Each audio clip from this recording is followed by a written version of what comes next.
David. Yes, Ambrose. Good afternoon, David. Good afternoon to you. Hey, I've just seen Prof. Yes, Prof, good afternoon, I've been Excellency. hunting for you, Prof. Yes. Something befell me. David, I have seen also, you have not seen my message yet. Eh? Yes. I have seen it about the phone. Yes. So I've been here trying to fidget. Prof. Yes. I had wanted to touch base with you last night, but then that tragedy befell me. I was there fidgeting with the phone. So Sorry. I had a chat with Kamanzi. Yes. And so their team was suggesting something. So I've sent you a tentative proposal for a program for the agenda. For the agenda on WhatsApp? Yes, on WhatsApp. Okay, I'm checking right now. Kindly look at it, and it's good we are just the three of us here. Oh, okay.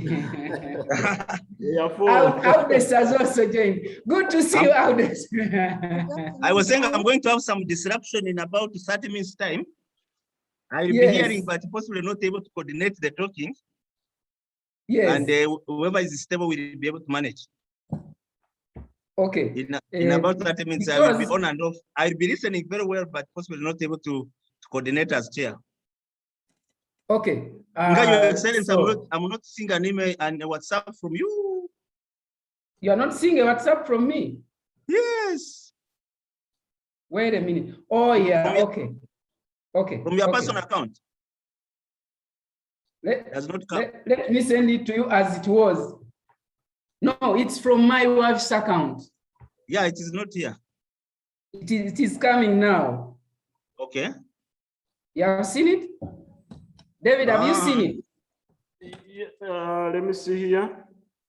I'm refreshing here.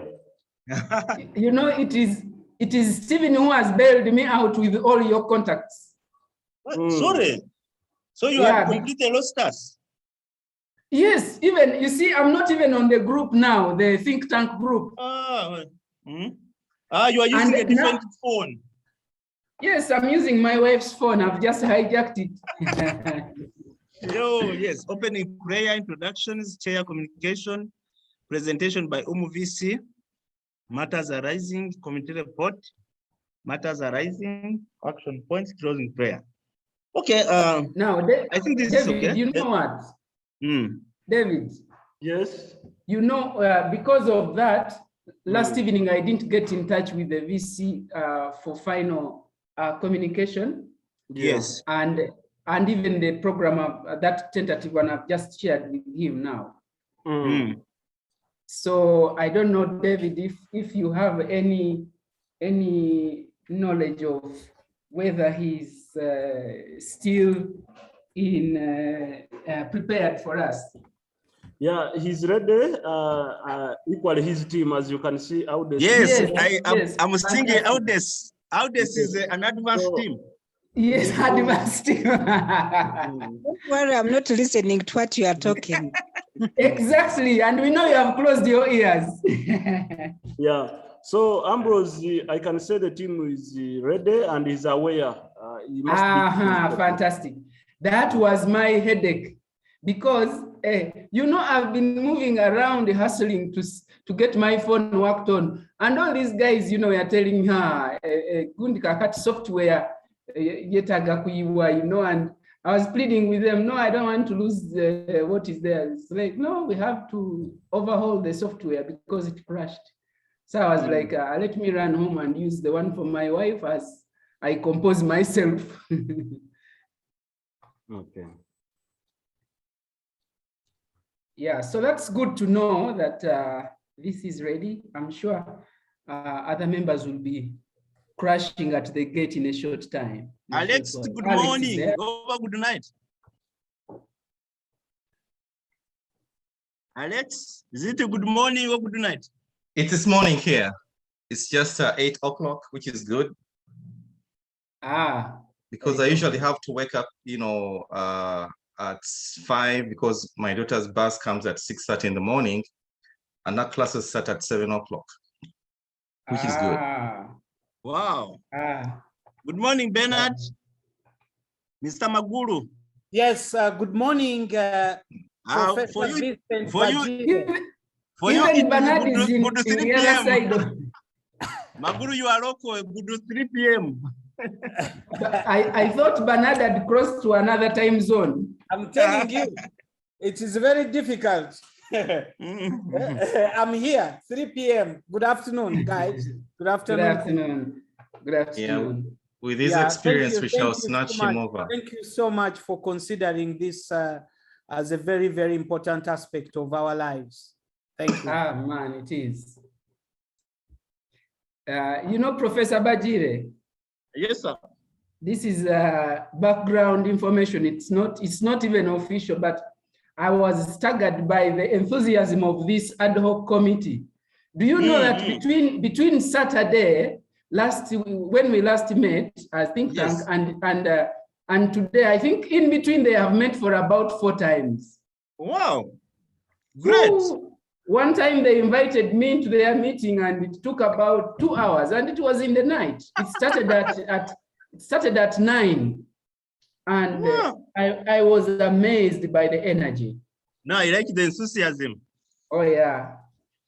Wow, that's great. Yeah. It gives us a challenge as the executive. Absolutely. Sure.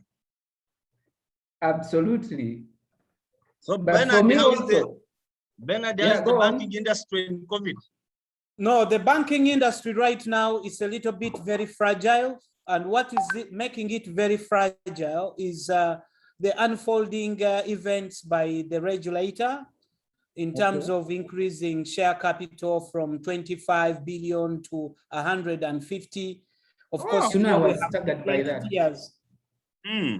So that is becoming a little bit of a challenge. And right now, our customers, because of the economy and some sectors are not operating, what has happened is that, especially for schools, for instance, and the hospitality sector that has been closed, it has been negatively impacted because of COVID. And many of these proprietors, including universities, their cash flows results from the students paying. Therefore, one person who has inboxed Ambrose and said, you need to start this methodology and this new agenda of having online training, online university degrees, and or blended learning is the way to go. Because otherwise, right now, it's a difficult situation. All of us banks are seated with very huge exposures for schools and universities and tertiary institutions. And what do we do with them? They are not earning. They are failing to pay their teachers. They can't pay operational costs. They can't even pay security guards. So it's becoming a little bit of a challenge. Let me hope that gives you a picture. Yeah, yeah. Because you depend on the rest of the sectors. If they are dysfunctional, you can't be functional. Very dangerous. Yeah. Members, it is 3 p.m. and I see the connection coming on. I told you people will flash at the gate at the last minute. You see, they are pouring in. Mirembe, welcome. Good morning, good afternoon, Mirembe. Good afternoon, Prof. Thank you for the welcome. Good afternoon, members. So Mirembe, good to see you. What time is it over there? It's currently 1 hour behind Kampala time, so it is 1 minute past 2 p.m. Really? Just 1 hour? Yes, in the summertime it's 1 hour, in the winter it is 2 hours, so we're not too far.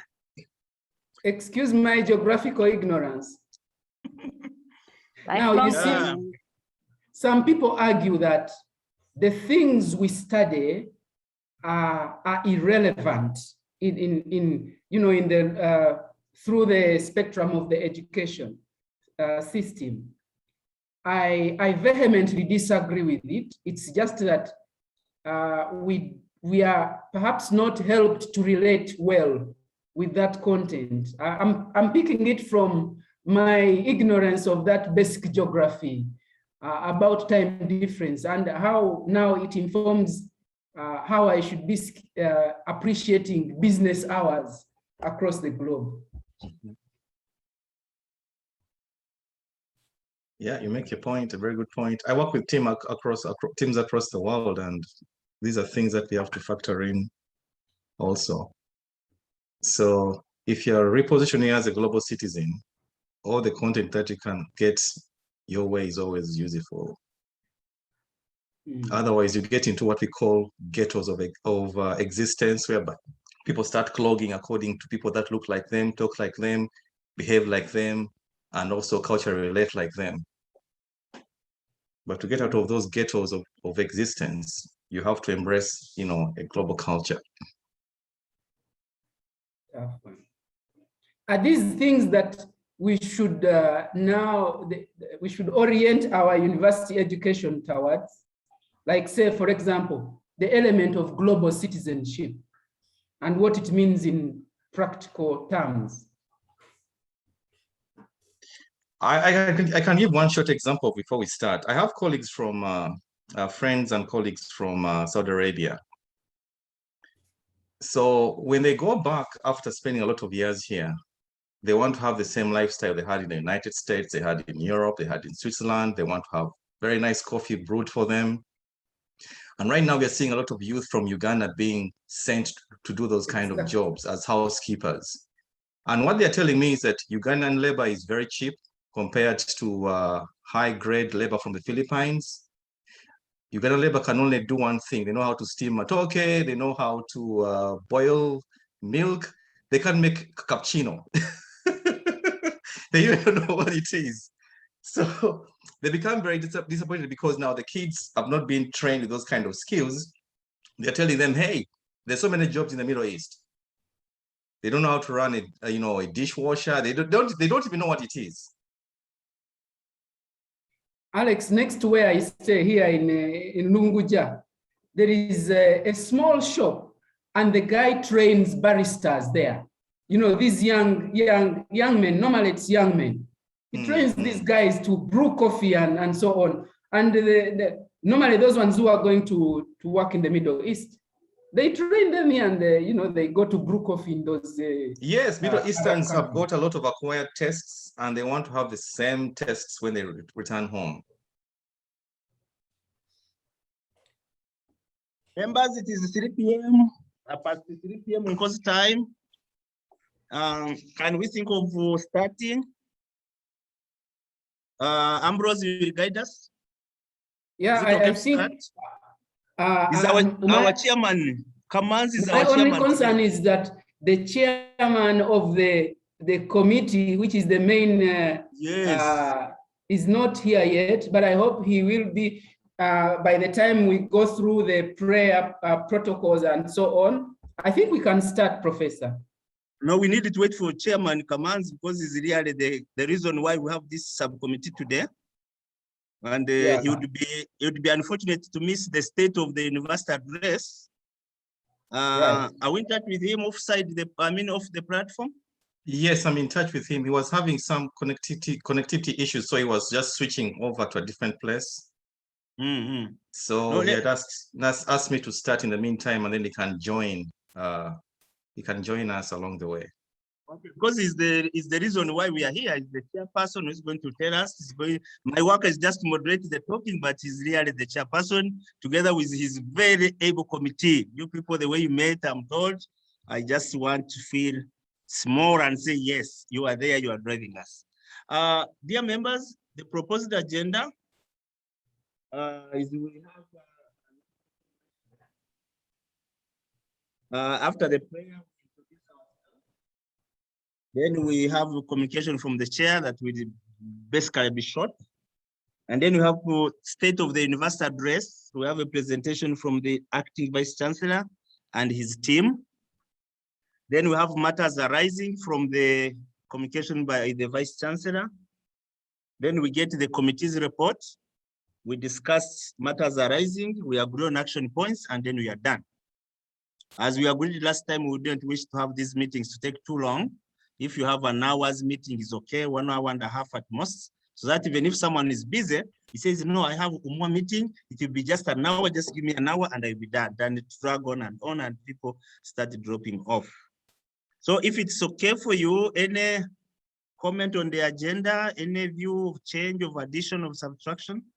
I have said prayer, self-introduction, communication from the chair, presentation by the Vice Chancellor, matters arising from the communication, committee report, matters arising, action points, and closing prayer. Any comment on the agenda, dear friends?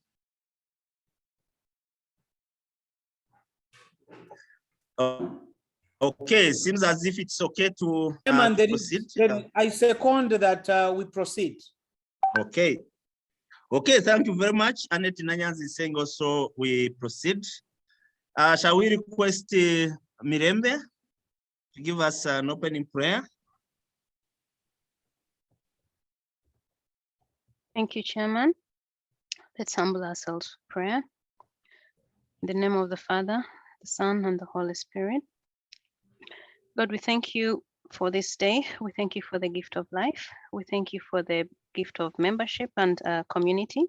We thank you that we are able to be here today, this afternoon, for congregating on the matters of mutual interest and what we intend to do today. We thank you for the gift of health and presence and all the blessings. We commit the upcoming meeting we just start into your hands.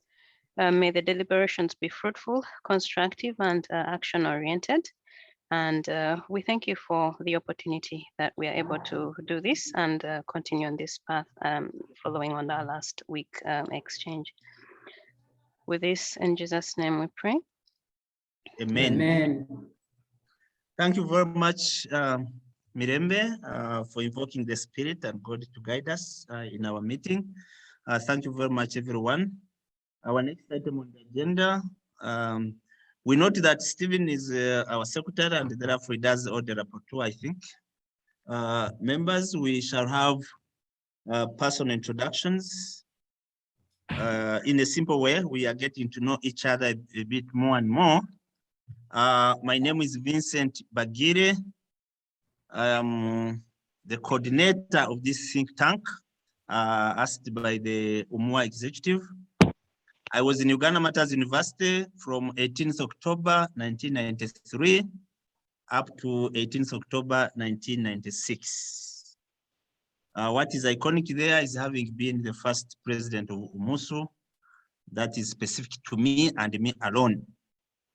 Currently, I work with Makerere University Business School as a deputy dean in charge of graduate studies and academically at the rank of a professor. Thank you so much. I represent Umuaa in the Council, and I'm a previous interim president of Umuaa. Thank you very much, and you're welcome. Now my screen shows that Stephen is next, then after that Alex, then Maguru. Yes, thank you, Chair. My name is Stephen Alnaitwe, and I'm the Secretary General for Umuaa. I was in Umu from 2013 to 2015, and I got a Master's of Science in ICT Management. Like I told you, I'm taking these minutes for today as a General Secretary. Thank you. My name is Dr. Alex Mbazira. I went to Umu, that was 1970 to 2000. I was a pioneer class on the Bachelor of Science program where I did economics and computer science. I worked a bit in industry, companies like Castro, private universities in different capacities, building technology and also running a few classes. Then moved back to Umu to do my master's in information systems. I was also the pioneer class in that group. And then I was scooped away by the US State Department as a Fulbright scholar to move to the United States, where I'm today as an assistant professor in cybersecurity and also working on a couple of projects with the Department of Defense. That's it.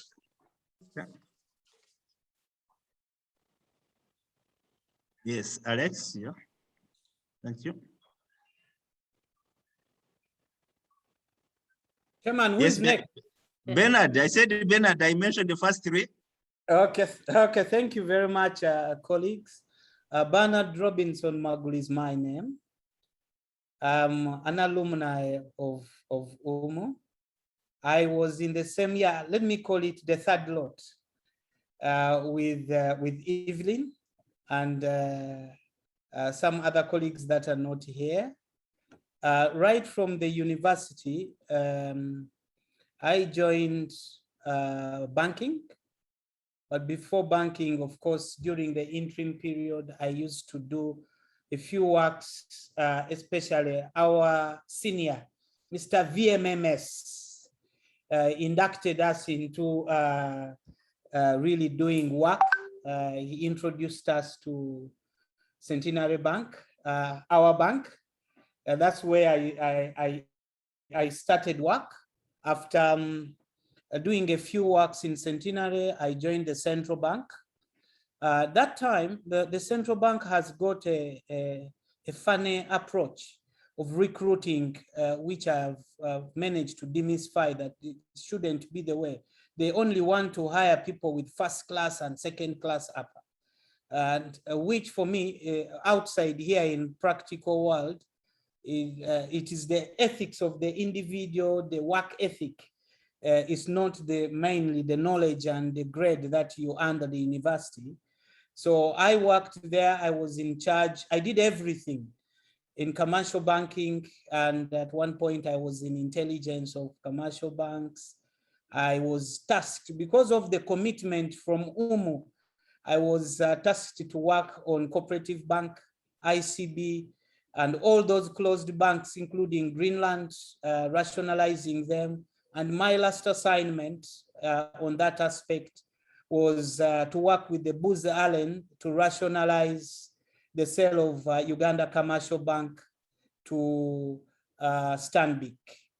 So that's from there, I now moved on for postgraduate studies at Southampton Solent University, where I was hired because of the works that I did in rationalizing and developing a cost reduction strategy for British Airways Group.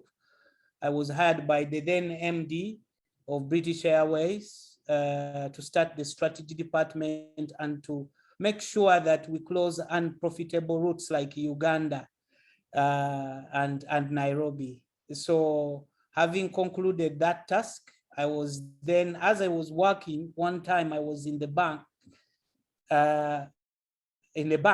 and I met Tony Elumeru. Tony is the proprietor of UBA, very, very rigorous and vicious gentleman. I'm sure you have heard of Tony Foundation. I was tasked to come and establish UBA, Uganda, Kenya, Tanzania, and Southern Sudan. I was the initial project manager. I did the task, and seamlessly within a couple of 3 months, we had already established here. I moved to Tanzania and Kenya and then Southern Sudan. Because of the wars, we didn't succeed. From there, I concluded the task. After the bank had become profitable, I moved to another bank, Orient Bank, at the position of a director of finance. And then in a few years, I became an executive director. And then I was still poached to become the executive director, Bank of Africa, where I've been in the last 5 years, doing several things, making the bank's brand and the visibility remain very high, and indeed it remains that high. A few things I've learned is to speak French because the shareholders are French speaking, and other things that I do. Of course, I'm a chartered accountant at fellowship status, and I own a practice called BP Carl and Associates, where I do work and mentor people. I have a mentorship program where I bring people from universities and they come and join us to learn, especially those who would like to follow accounting as a passion. And then, Mr. Chairman, lastly, entrepreneurship is one area that I take very seriously. I have very good respect for money and colleagues that I would like to, I like to join because I believe you cannot succeed alone. And I have very many collaborations, and I'm the Vice Chairman of Ugandan Convention UK. This time around, I'm going to be hosting none other than the Right Honorable Prime Minister Nabanja on 11th September, very powerful. And I was given the opportunity to host one of your colleagues at the university, former colleagues, the PS. So I call on all of you. And lastly, Mr. Chairman, I want us to succeed as individuals. That is the only way we can make. So anybody who has a small project and believes that he needs financing, free advice on how to go about it. Thank you, Chair. Oh, okay. Thank you so much, Bernard. Very accomplished. My next team is Mirembe, Kamanzi, and Ambrose. Thank you, Chairman. I'm Mirembe Sharaza. Other names are very long. I was at Umuaa in 2001, graduated in 2004 in the Bachelor of Business Administration and Management team, OER. Currently living in Switzerland, working for a global pharma company. And with regard to all of the details, just in the interest of time, I'll pass that along for today's purposes, part of the Task Force 1, and looking forward to give an update later in our slot. Thank you. I'll pass along to Mr. Kamanzi, I think is next, yes. Yes, thank you. This is Kamanzi. I was at Umuaa from 1997 as a student to 2001. Then I started teaching in 2002 till 2007. That's when I left Umuaa. But I've always been in touch with Umuaa. So from Umuaa, I went back to Tanzania. I've been at the University of Dodoma. I started a department there, the Department of Development Studies. When I felt it was my starting job had ended, I didn't want to continue because I'm an expert of starting things, but not really managing their continuation. So I moved on to start a department of research at the Institute of Rural Development Planning, again in Tanzania. And then when Professor Michelle and Karabain were leaving the Virtual University of Uganda, they felt, well, someone who can do our job here, who can help in the transition. So I went to the BUU. I was the Deputy Vice Chancellor Academics for 1 year. And then, you know, sometimes some of us who have been missionaries, trained as missionaries, we don't stay in one place. And an opportunity to coordinate Namibia, they were looking for someone to coordinate a starting program, development studies program, postgraduate program. I shifted to Namibia, where I am until now. Yeah, I am one of the task force. And yeah, you'll hear what you have been able to do in a week's time. Thank you. Thank you. Ambrose, you are muted. Thank you very much, Chair, and good afternoon, team. Ambrose Chibuka Muchivi is my name. I went to Umuaa in 1999 to do a master's degree, and I ended up staying there as a staff until 2005. I'm more into organizational development consulting, as well as higher education and career mentorship. Thank you, and I'm happy to be for this meeting today. Okay, my next team is David Musobozi, David Musoke, and Christopher. Thank you, Chair. I'm David Musobozi. I graduated from Umuaa for Bachelor of Business Administration and Management in 2010, and equally graduated for my MBA in 2011.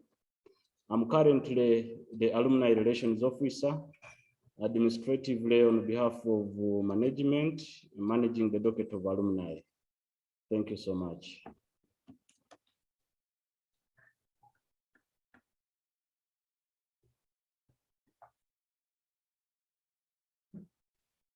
David, ICT. Thank you, Chair. My name is David Musoke. I joined Umuaa in 2015 as an employee in the ICT department. I later did my master's in IS, and I'm the acting head ICT Uganda Matters University. Thank you. Thank you. I am Father Christopher Mukidi. I joined Umuaa as a staff in 2014 as a registrar for that matter. And as you are aware, recently I was asked to be an acting vice chancellor, and that is where I am right now. Thank you. Thank you. My next batch is Michael, Annette, and someone who has signed in as Pavik. Michael, Annette, and Pavis. Thank you. Good afternoon, colleagues. My name's Michael Mawa. I joined Umuaa on the 16th of September, 1993 as a student and completed in 1996. And joined the staff of Umuaa from 1997 up to 2001 before I proceeded for my PhD. I've been serving mainly in higher education institutions over the years, both as an academic staff and as an administrator. I've also been engaged in higher education quality assurance at the national and the regional level. Currently, I'm serving as a Deputy Vice Chancellor, Academic Affairs at Uganda Matters University. Thank you, Chair, and welcome members. Okay, thank you. Mawa is credited for having run to Umuaa before it started. So you are a pre-Umuaa. Okay, from September to October. Okay, next. Thank you, Chair. Good afternoon, everyone. Sorry, I'm not able to turn on my video because I'm of the environment. Yeah, my name is Annette Nanyanzi. I'm a pioneer student, graduated in '96 with BAM Finance. Yeah, I've been engaged in different sectors over the years, from banking to insurance to telecom to NGOs. I'm currently in agribusiness. Yeah, working with Nogamo as a volunteer, and yeah, a director of Green Shares, an agribusiness company. Thank you. I've been part of the task force of the think tank. Yeah. Okay, thank you. Thank you. Glad to be here.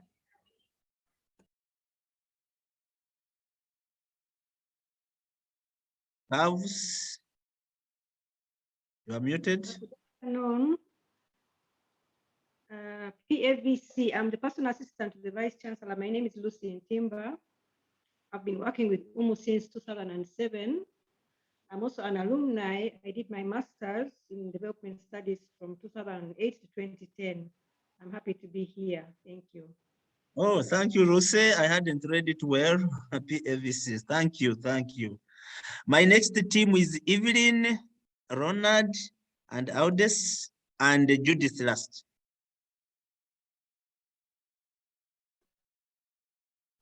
Good afternoon. I'll put on my video briefly because of the environment. I'm called Evelyn Grace Ayot. I'm currently the registrar at Clark International University. I graduated in '98 and then did my master's and graduated in 2002, all in development studies. I worked in Umuaa from the position of administrator and PA to the Vice Chancellor until I left in 2007 when I was in charge of the School of Postgraduate. And I'm on the task force. Thank you.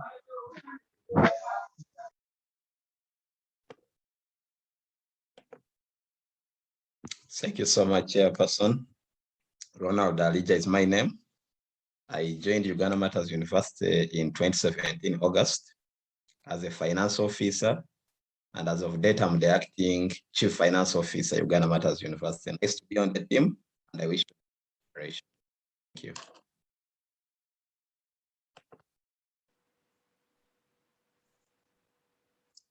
Thank you, Chair. Moderator, I am Tiragana Audes. I graduated with a Bachelor of Science in Information Technology in 2007 and did my master's and graduated in Master of Business Administration 2010. And I worked with Uganda Matters University as a teaching assistant lecturer, and then lecturer. After I joined and worked as a deputy registrar until July, when I was appointed acting registrar up to now. Thank you, Chair. Thank you. Glad to see you. Judith. Thank you, Chair. I'm Nagudi Judith. I graduated in Uganda Matters University in 2017 with a BBAM, that is Accounting and Financing. Currently working with Ulambuli District Local Government. I'm based in Bali and the current Vice Chairperson of Umuaa. Thank you. Hey, thank you very much, members. I hope I will not left out someone. My communication is very brief. To welcome you to this platform on a Sunday afternoon. Thank you for giving off your weekend time. Some people have to prepare for tomorrow, so I will not keep you too long. Thank you for the commitment towards the work of UMU and the life of UMU, both students, former students, staff, and all of us. I'm proud that really when we talk about UMU, it is in the blood of many of us. We have the feel of it. And our desire is that this blood, this feel for UMU is spread to all the current and the current staff, current students, and particularly there are thousands of alumni out there. I want to thank the committee that we appointed last week. They committed that within a week they will have worked around the clock and that we should come together and they give us the report. We also felt that as Umuaa, as we start putting down action plans to implement our strategic plan, it's very important to interact with management and hear a few things. So some of the things which the committee wanted to work on concretely require to know the state of the university. So that's why we did invite you, Vice Chancellor, to give us a brief of the current state of the university so that you could see as Umuaa where we could see some inroads to work together with you.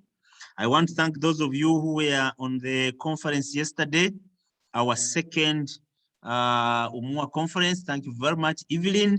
Evelyn ably chaired the session, drove us very, very well. And all those, the presenters and discussants. Thank you so much, Evelyn. And actually after the session, the pioneers on our platform, people were challenged. They said, now for us as pioneers, can we make a subcommittee and also start having some presentations, some conference, some meeting? I said, yes, you are now talking, and I'm challenging them that the next one of September, they will be the hosts. I have challenged them to look for the presenter, the discussant, and the host, and so that we shall be the host. So if Umuaa can be taking on some chapters of that kind to be given a challenge. We said December, it is those who were in UMU 2001, January 2006, February, those who did it from Mbale campus, and then it can come out. So Michael is here, Annette is here. We commit ourselves before you that the next one of September, the pioneers will be the hosts of that conference. We just need the blessing of Umuaa leadership to say yes, go ahead. That is not for today's agenda. Today's agenda is to have two main items, the committee report and the state of the university address. May I at this point, with humility, invite the Vice Chancellor, Reverend Father Dr. Christopher Mukidi, to give us his address. Thank you, Father, and you're welcome. Thank you so much, Chair, for giving me this opportunity to speak about the state of the university.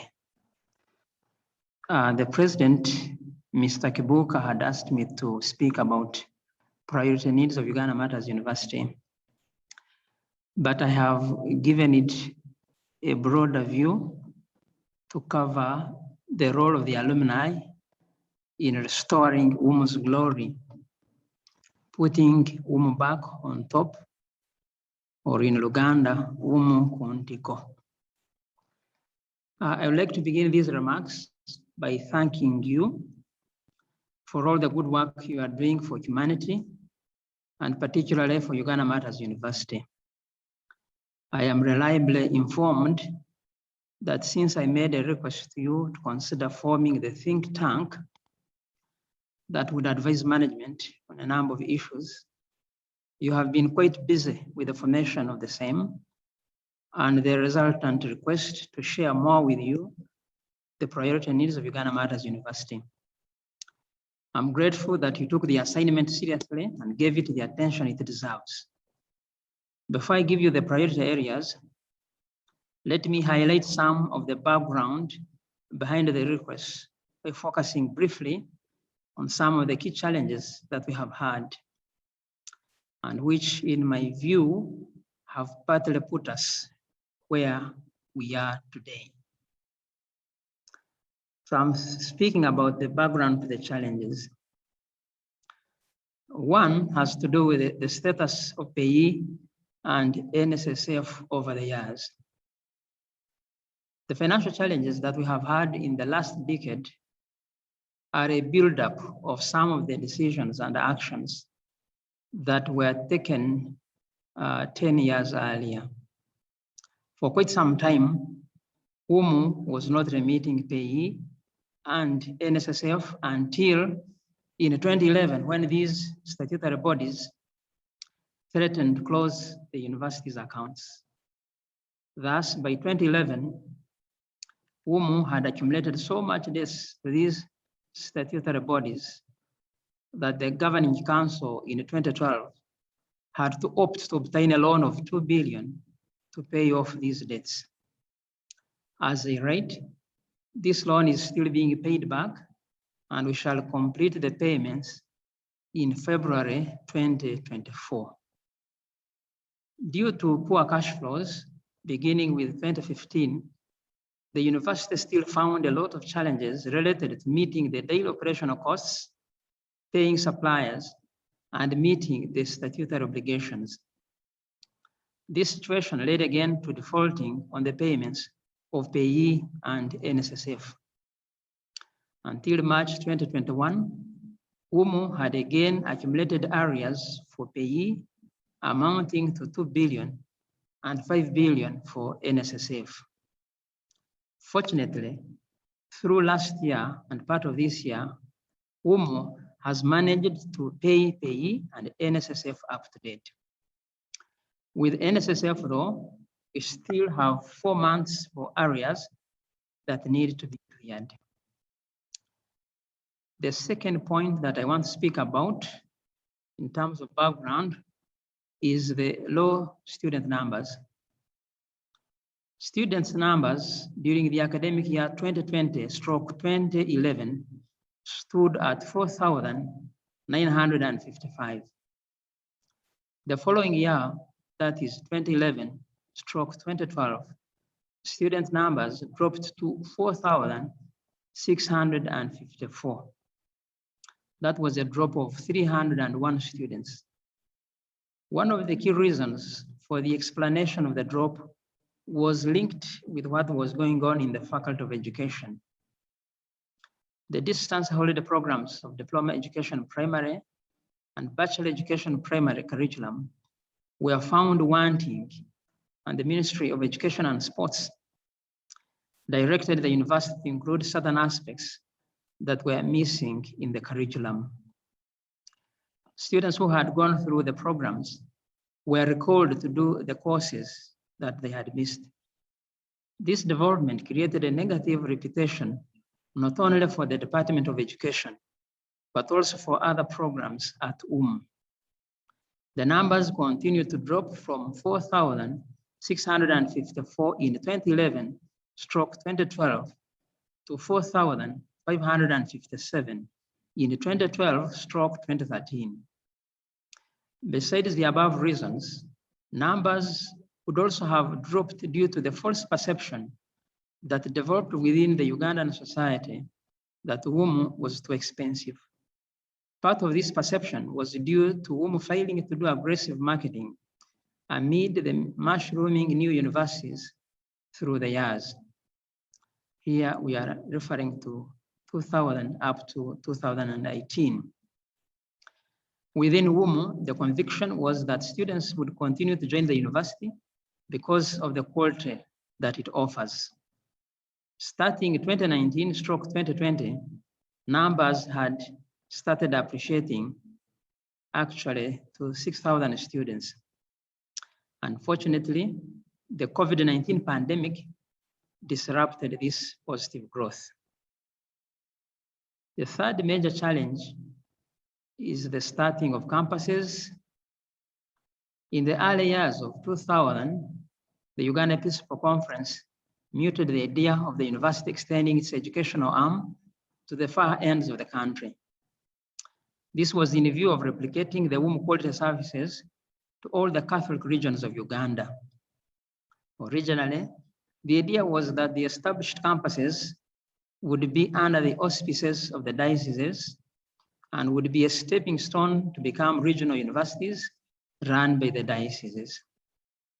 However, this thinking changed, and it was thought that the campuses remain units of Umu, with the latter appointing the staff and the campus staff reporting directly to the main campus. This policy change introduced a lot of expenditures that hitherto had not been part of the university. The campuses in question are Kabale, Port Potro, Mbale, and Ingeta.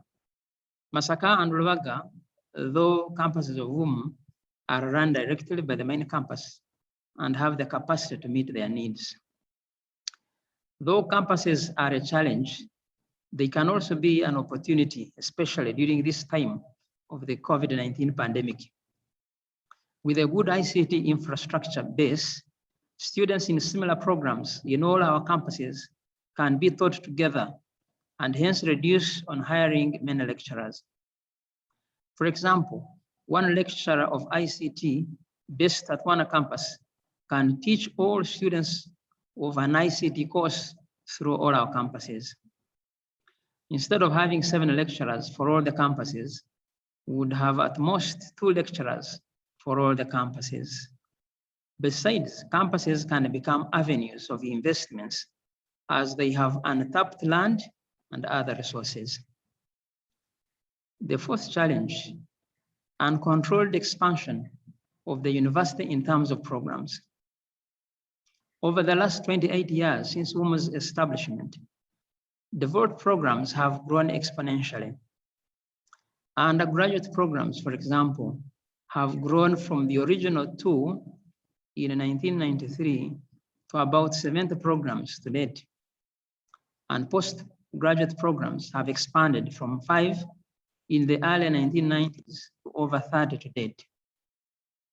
On the one hand, this expansion is welcome as it reflects the growth of the institution in the last 28 years since its inception.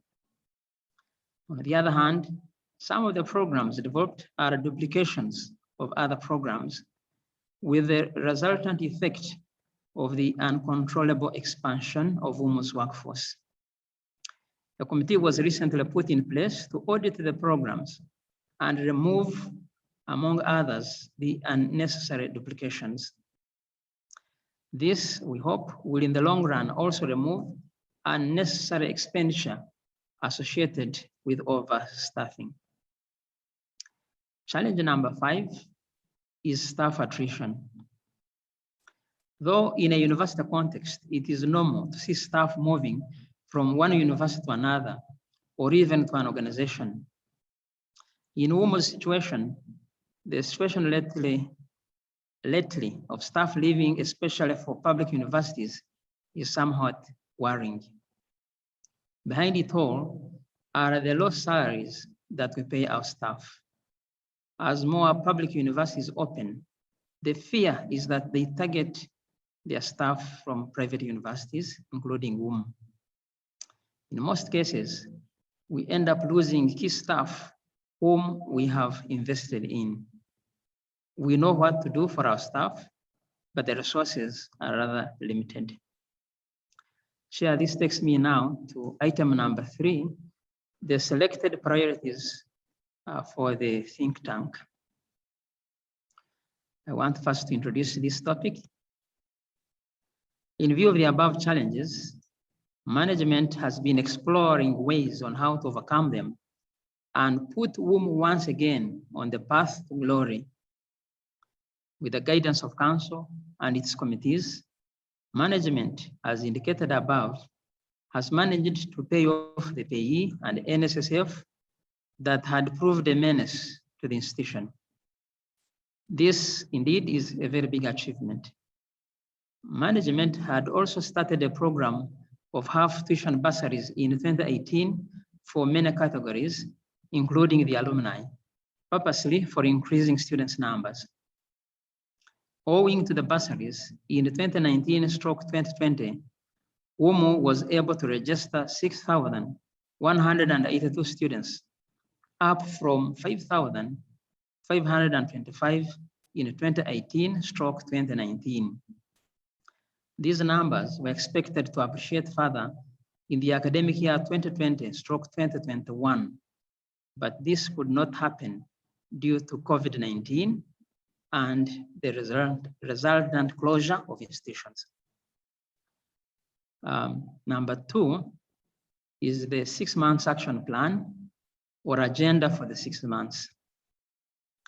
In addition to the above areas, management of late has considered targeted interventions that could be a springboard for Umuaa's rebirth and renaissance.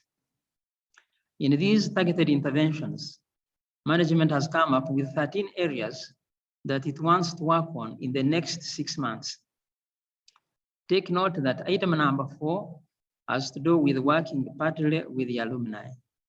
The areas for information are: 1, improving faculty and department operations; 2, strengthening the area of research and publications; 3, improving and strengthening communication to students; 4, improving and strengthening management's working relationship with Umuaa and Umusu; 5, improving ICT infrastructure; 6, improvement of staff welfare; 7, payment of NSSF areas and payment of statutory obligations in time; 8, diversification of university income; 9, implementation of council, committees of council, and management resolutions; 10, completion of pending policies; 11, completion of the accreditation of all programs, including ODL and professional courses; 12, complete work on the renewal of the charter and its statutes; 13, working on key renovations and repairs. Selected areas for intervention is item number 3 or C.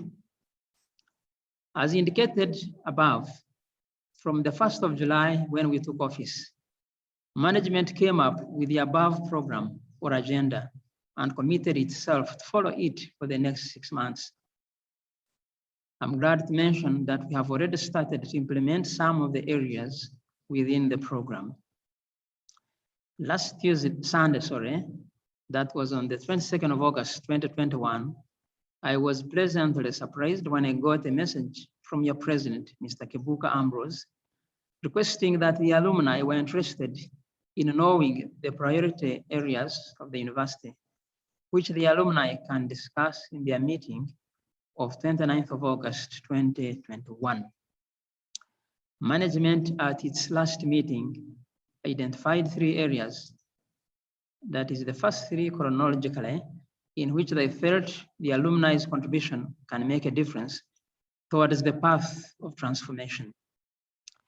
I have also added 3 more areas that came to mind during the process of writing this piece.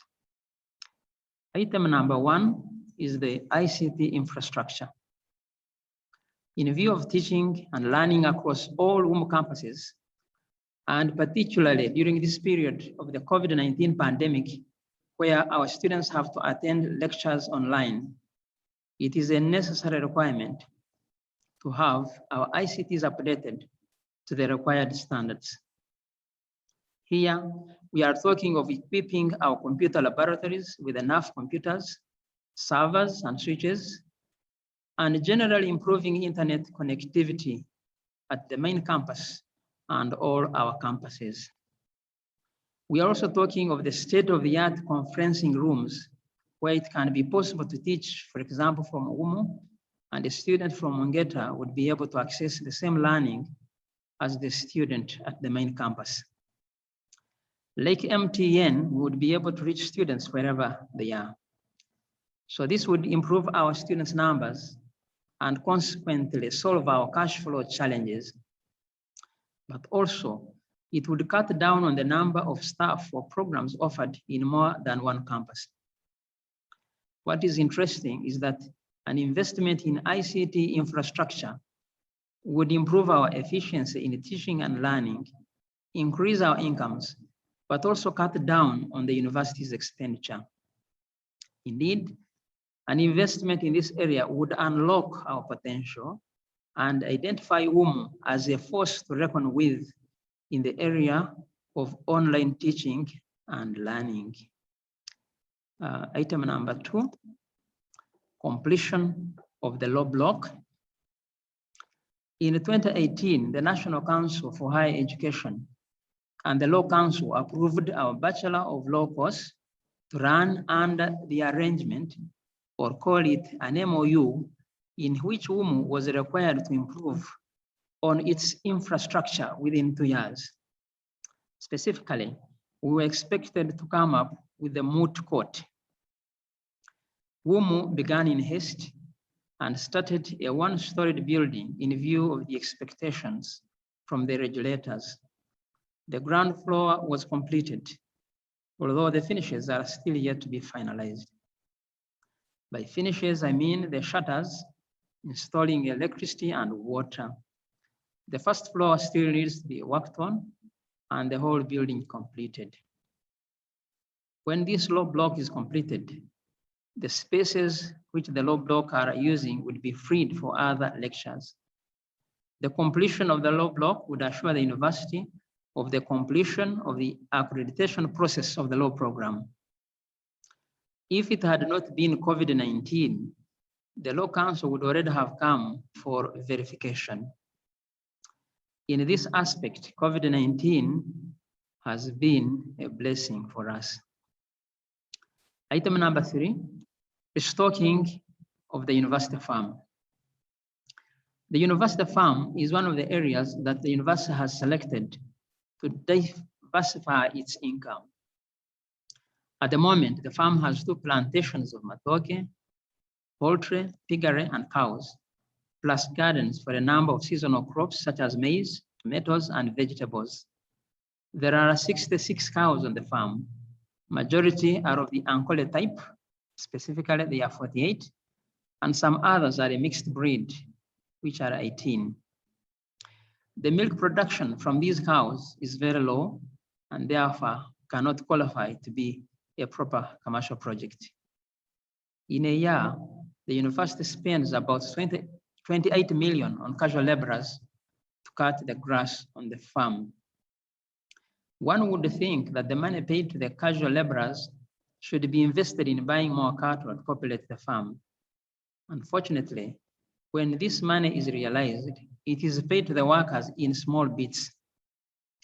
Thus, it is very difficult to accumulate this kind of money and then invest it at once. Besides, on a regular basis, especially during the rainy seasons, the farm must be maintained. It is, as it were, from hand to mouth. If the university was to invest money in buying the heifers and populate the farm, it would mean that the farm would be in position to supply enough milk to the surrounding communities and Kampala in particular. Besides, with time, the university would be in position to get other products from milk, such as yogurt, ghee, and cheese. With time, the university farm can even export, why not, these products outside branded with Umu's logo. Thus, besides marketing Umu as a university, the farm would provide an avenue for staff and students' research, not to mention the provision of jobs to many people. Besides, it would give the alumni a sense of belonging, knowing that they have contributed towards the good of the university. It is important to note that the farm, sitting on 529 acres, can accommodate about 250 heifers. Management is therefore requesting that the alumni give it 100 heifers to begin the process of making the farm become an income-generating enterprise for the university. I would, for example, propose an initiative of each cohort, the year of graduation, contributing in kind or financially towards the acquisition of the 100 heifers.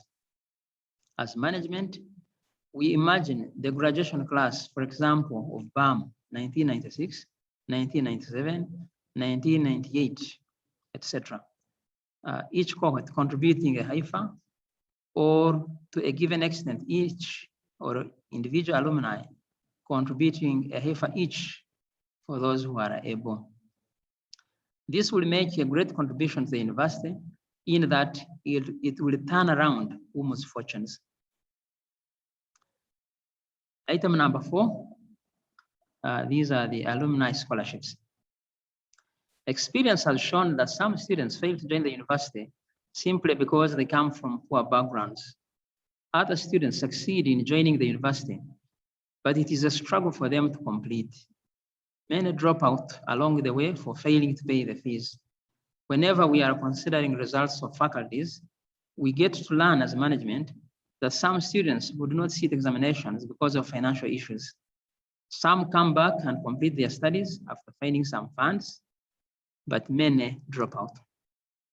Management was thinking that suppose the alumni established a scholarship fund out of which poor students would be sourced and supported.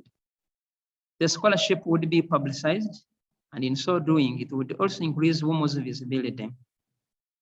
It would also help increase Umu's student population as well as income. The scholarship could be contributed to by alumni and well-wishers. To be meaningful, this project would target about 100 new students every year. The scholarships could be full or half tuition, as the current bursaries are doing, or it could be a mix of both, depending on the available funds. Besides helping poor students, the project would bring the alumni closer together. This project could be implemented in addition to the other projects. Number 5, helping us find and build partnerships. Partnerships could be in form of persons, universities, organizations, or companies that through partnerships on a number of ideas or projects, the university could revive its former glory.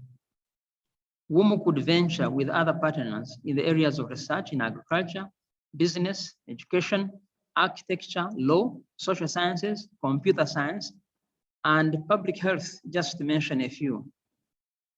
It could also be through partnering, through writing and winning projects that can benefit the partners as well as WUMU. Partnerships will help WUMU build networks, attract funds for a number of causes, but more importantly, help to revive WUMU's former glory. I am particularly speaking to the diaspora community, where you are exposed to a number of opportunities that may not easily be found around. Still talking partnerships, I want to call on the expansion of the alumni from what it is today to the 20,000 graduates that have gone through our gates. At the beginning, we need to target alumni who are resourceful and connected. For the more people we have on board, the easier it will be to mobilize resources to do different projects for the alumni and also for WUMU. Lastly, Chair, I want to speak about starting incubation centers. In order for Umuaa to become and remain relevant in today's society, it needs to go into the world of innovation or innovating products which are on demand. There is need on the part of the university to start incubation centers where, in collaboration with industry, students can be engaged, trained, and assisted in becoming innovative on a number of products.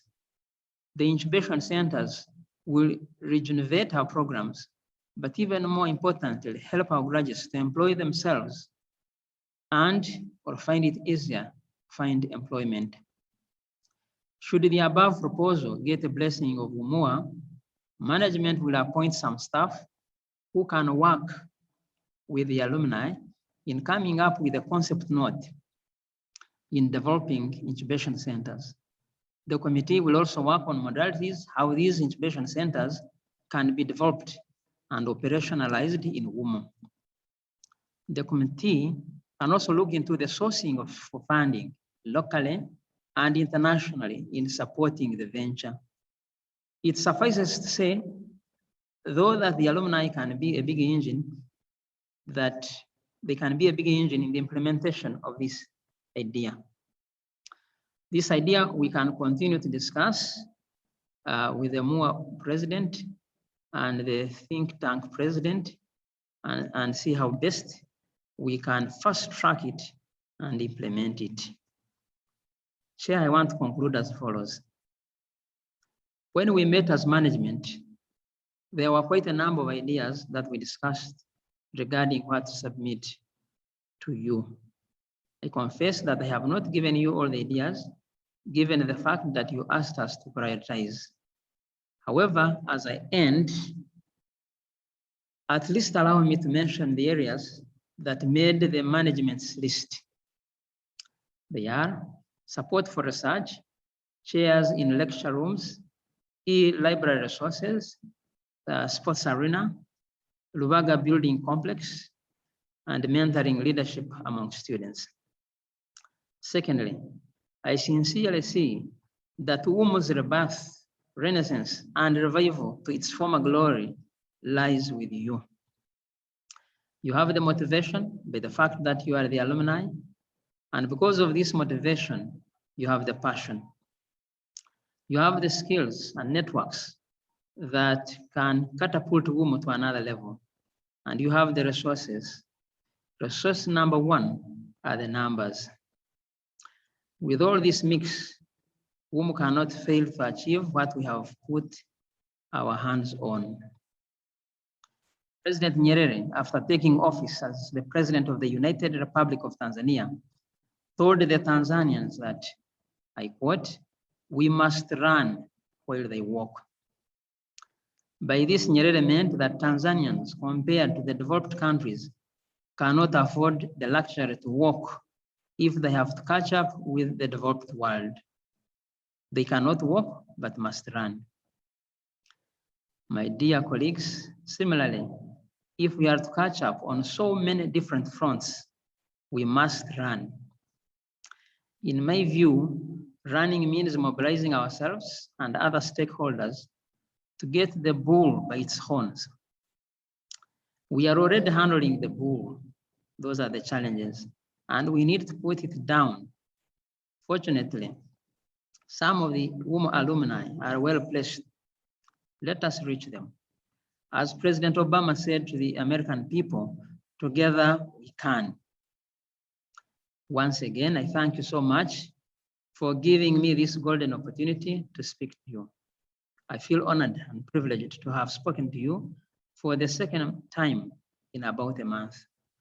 I'm very encouraged by your love and desire for your support to Umuaa. With you, we shall make a difference, as the Umuaa motto says. In virtue and wisdom, lead the world. Thank you.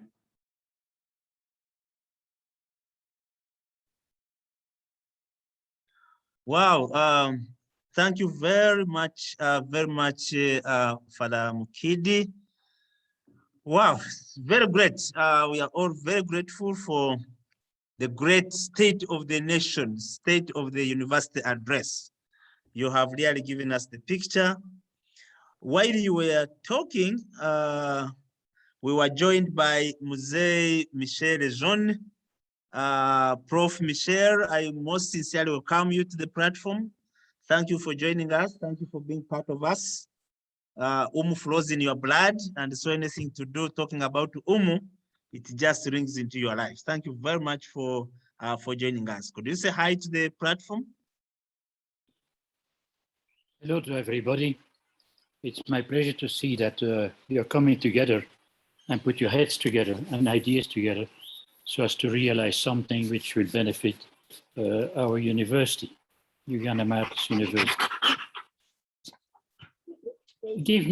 Vincent, give me a few minutes, 3 or 4 minutes. Please, I know your 4 or 5 minutes are what you taught us to do. You have remembered my lesson, good. Listening to what Christopher said, I think a few key points have to be addressed urgently. Let me start at the bottom of what is the most important. I think, based on what has been said, that it's of utmost importance that the charter and the statutes, as you said, be revised as soon as possible to make the university a real professional institution. It may be faith-based, but we have always stood, and you remember that very well, for openness and acceptance of whoever wants to do university studies. I think that maybe the statutes and the charter are preventing this up to a certain way. Number 2, I remember when I was at the National Council for Higher Education after 2006, I fought against the then authorities at the university for duplicated programs to be scrapped. This seems still to be the problem. Please destroy these duplicated programs and make it one solid program. 3, staff. I do not know how many staff there are at UMU, but this is not the point. But I believe that a real university staff member can dedicate his time fully to a university and give some extra time to other institutions. There's nothing against that. But that means that there is no need for every little single program or course in a university to have a staff member. An academic who has got good qualifications can take on 3, 4, or 5 courses during a career. There is no problem with that. You will remember, Vincent, I taught business ethics, I taught ethics, I taught a lot of things. Just put a bit of goodwill. Now, our staff are minimum masters, ideally PhD. Now, a real PhD person has to be able to take up something new. They have the qualifications and the know-how. So staff has to be streamlined, reduced, and made more efficient. Another point, we started in the late 90s, a few outside centers. Now these have grown, I know. I always advocated that they become constituent colleges. Part of the university. Do not waste time running things from afar. Make sure that they are properly run and are part of the university. Embrace the ideas of the university, embrace the policies of the university, and let the university do its work correctly in those constituent colleges. That may open the door to future developments to create new universities, sure. And then this has been my how would I say it? What I love most, online learning. We have missed in UMU enormous occasion for online teaching. We started it already in 2004, 2005, in an embryonic way. We did not jump on the bandwagon of real e-learning. I had the fortune to start working at the Virtual University of Uganda. We were there to help Umuaa. Well, I don't know what happened, but Umuaa didn't come back to us. We would have helped and developed programs, very strong programs. You know, let's not be kidded. Online teaching is not easy. It's demanding for the staff and the students, but it pays off. It pays off massively because of the quality. And Christopher mentioned it, you can have one guy to teach in 3, 4, 5 places the same course. These are things to be very seriously considered. I see that there is some Bazira sitting there. Now, he can help you. That guy knows something about IT. If there's somebody literate in IT, it's Vince, it's Alex. Get those guys on board. They're willing to help you. So don't ignore them. Listen to them. And now I'm appealing directly to the management of the university. Listen to others. Nobody has all the knowledge which you need. If we don't put our heads together, we'll never, never, never get anywhere. So the fact that people like you are there today means that you want to work together to make Umuaa strong. I don't know what happened over the years I wasn't there, and I'm not going to question that. The thing is, Umuaa has the potential to be a first-class university. I still hear the rumors that Umuaa is a top university in Uganda. I don't know, maybe, I hope so. So let's not let that go down the drain. Pick it up and help it to grow. So that means, at the end of the day, create networks. First amongst yourselves, amongst the alumni, and the alumni with friends they know. Those networks are essential. Today, we can no longer live in isolation. If we don't stick together and work together, we won't get anywhere. And so thank you for the initiative of the think tank. I think it's something of great value, which will help the university. Don't let it just disappear. Last, maybe it's a bit of a joke, but where are the 120 cows which were at the farm in 2006? Where are they? Where are the 10,000 chicken we had? Where are they? Okay, you do whatever you want. Christopher, you do whatever you want with that. But you know, potential is there. Don't let it go down the drain. Thank you for joining today. I'm sorry I cannot stay very long because I've got some visitors at home and I cannot just tell them, keep quiet, do whatever you want. But thank you so much for being there. I'll just be there with you for a few more minutes. Thank you very much. Okay, thank you very much, Michelle, for those very good challenging input, and we are really very grateful for the blood that flows in your, for the blood that flows in your body. Members, my inbox is full of different ideas, and therefore I was trying to make a synthesis of the ideas. The ideas were, we have presentation from the committee. Another one is that we discuss the Vice Chancellor's report. Another one is that we don't discuss it, we just receive it. And then the committee goes back to the kitchen to see how to pick here and there. Having seen many inputs to me, I thought I would do rule. I don't want to rule, but I want to propose, even before Michelle goes. Michelle is leaving, okay. Michelle is still there. I wanted to propose that if the committee can make its presentation, Michelle just listens in. It's about 10-15 minutes. Okay, he's leaving, he has guests. Okay. Michelle agreed, thank you.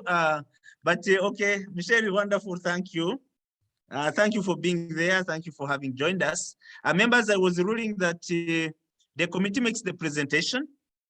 When the Vice Chancellor and the team are here, they hear what our wildness is, what we are thinking about, what we are planning.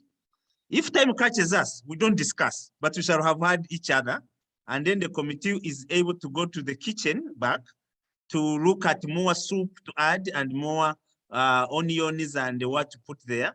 And at the same time, Vice Chancellor and management will have had our thinking. They could also go in their next discussions, see where we have inroads to each other. Could that work? Can I hear someone supporting my synthesis of the many inputs that came to me? Okay, His Excellency says yes. Therefore, may I invite our dear Kamanzi to make the presentation. Vice Chancellor and management are still with us. Let's hear from both sides. Even if we end there without discussing, but we shall have heard what we want to do, what is cooking in both camps. Kamanzi, please come in right now. Thank you. Okay, thank you, Vincent. Thank you so much. Our technician, Alex, possibly you share the screen. Great, thank you so much, Alex. Now, I'm not going to get into lots of introductions. I think we had a lot from the the Vice Chancellor. We have had some info from Professor Michel. I think one thing that points us together is probably we are at a point where we need professionalism. Nowadays, we don't really believe in these very fast solutions, but we need professionalism. We need to get into processes. We need to get into alternatives. We need to weigh them and come forward with really sustainable solutions to sometimes apparently small, but actually big problems. Now, and I think the think tank is really at the right time to look not only at UMU, but as well at the bigger environment that begins from the local to the globe. Now, so this is think tank task force number 1. We are going to update you on what we have done so far. The names of the people who were in this think tank are there. We had Aneti Nanyanzi, who is in Uganda. There is Kamanzi, I'm in Namibia at the moment. There is Evelyn, he's in Uganda. There is Mirembe, she's in Switzerland. We have Mulo, he's in Spain. We have Bernard Maguru, he's in Uganda, and Alex Bazira in the United States, in Washington, DC. So this is the team that tried to put up what we're going to present to you. I need to tell you a little bit on how we went through it, just 1 or 2 minutes.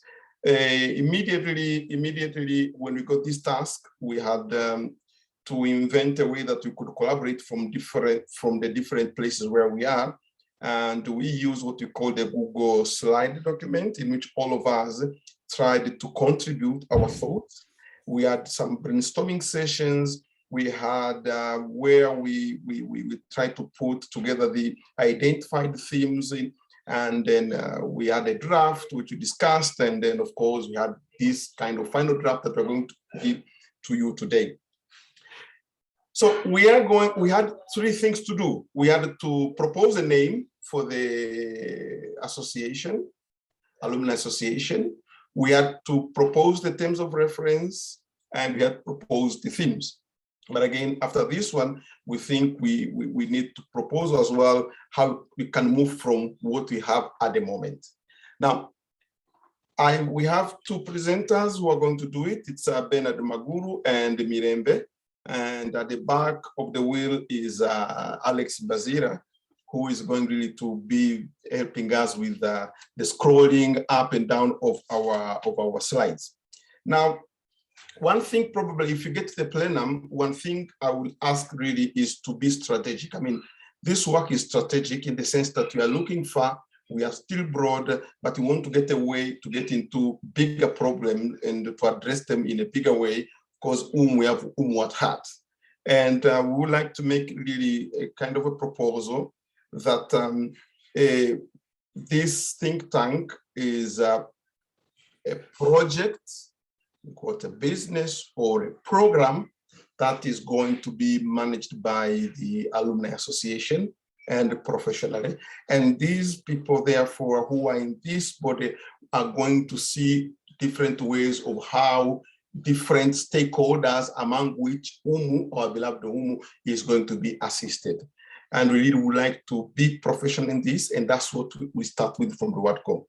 We know there are so many ways you can think of a think tank, but we just said, okay, given how we are, given the circumstances, let us start it this way. So strategically, let us try to improve on our ideas.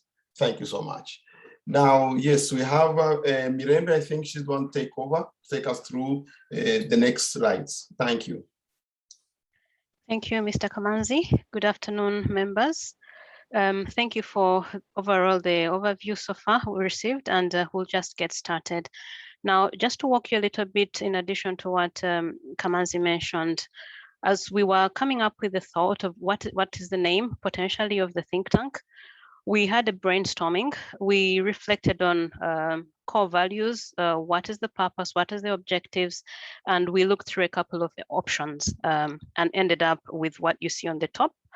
Our proposal to have our think tank named as Global Impact and Forward Thinking Center. GIFT is the acronym we came up with, and we'll walk in detail in the next couple of slides over why and also the areas that we could put together and propose. Still on this slide, so we thought about, okay, we are a global network of alumni of UMU. We are in different geographies, both locally in Uganda, regionally in East Africa, continentally in Africa, and also globally dispersed. So as a network, we have a global footprint. That means that we are actually global citizens. Therefore, the topics, be it the impact or the problems or whatever challenges that are being faced in Nkozi, in Kampala, in Kenya and East Africa and Africa, there are different levels of resonances, but they are relevant not only at UMU, our beloved UMU, but have relevance across the globe. To the left, you see a couple of topics like environment, you see economy, you see society. We are part of the global, we are global citizens, so we can't ignore the topics that are relevant for society.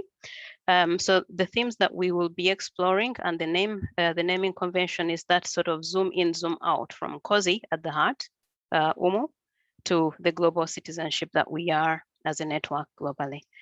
You can see a couple of themes. We want to be forward thinking, thinking about strategy. How do we become successful? How do we innovate and create impact? How do we generate the business ideas and all of what is needed to be solution oriented to make a difference today and for the future? You have on the right hand side, things like innovation. We want to be innovative. We want to leverage technology. We need to be very closely connected to industry and goal oriented. So all of these concepts around sustainability, what are solutions that are sustainable, not just here today and gone tomorrow, and how do we leave our footprint and legacy? So the key, what I take from this slide, I think, think about three concepts. One is about space. We are a community. We are solution oriented, and legacy, which part of it, which is our UMU footprint, is very important to us as a global community of UMU alumni. So we are going to propose the name Global Impact and Forward Thinking Center that comes up with solutions and makes impact locally, regionally, and globally. So this is the name we proposed. A little bit on the next stage, maybe on the next slide, Alex. The second item that we were tasked by the team last weekend was to think about what are the terms of reference for Umuaa think tank. What could be the terms of reference for our GIFT center? So I'll walk you through the different concepts. To the left, you see vision. So out of our discussions, we think that it is important for us as alumni to be a local solutions powerhouse for sustainable policy and social development impact. Breaking that down, global is a play on the word global and local. So those are different layers of citizenships that we are. Locally at UMU, regionally in Uganda, East Africa, Africa, and globally. So we want to be global solutions oriented, a powerhouse that is really driving sustainable policy. We are making impact on social development wherever we are at those different layers. In terms of our mission, we want to create an environment of great minds that foster intellectual curiosity in order to tackle global challenges with innovative solutions through the different avenues of research, debate, and the concept of lifelong learning, which was a core at our beloved university, UMU, back then. So in terms of what are the values we see, we have An acronym at the very bottom, professionalism, which we've broken down into different elements of values. We want to be proactive. We're a group that want to be very proactive, think ahead, remember forward thinking. We are respectful. We are very well organized, self-organized. We have the faith-based, and that is pretty open to Professor Michel's initial input. Very faith-based, but at the same time open, irrespective of different faiths. Equality and equitability at the heart. We want to be entrepreneurs, think about solutions and come with solutions to challenges today and tomorrow. We want to have sustainability in our mindset, solution-oriented as mentioned, very inclusive, diversity and inclusion. We are optimistic. We take challenges as an opportunity to make a difference. We want to nurture.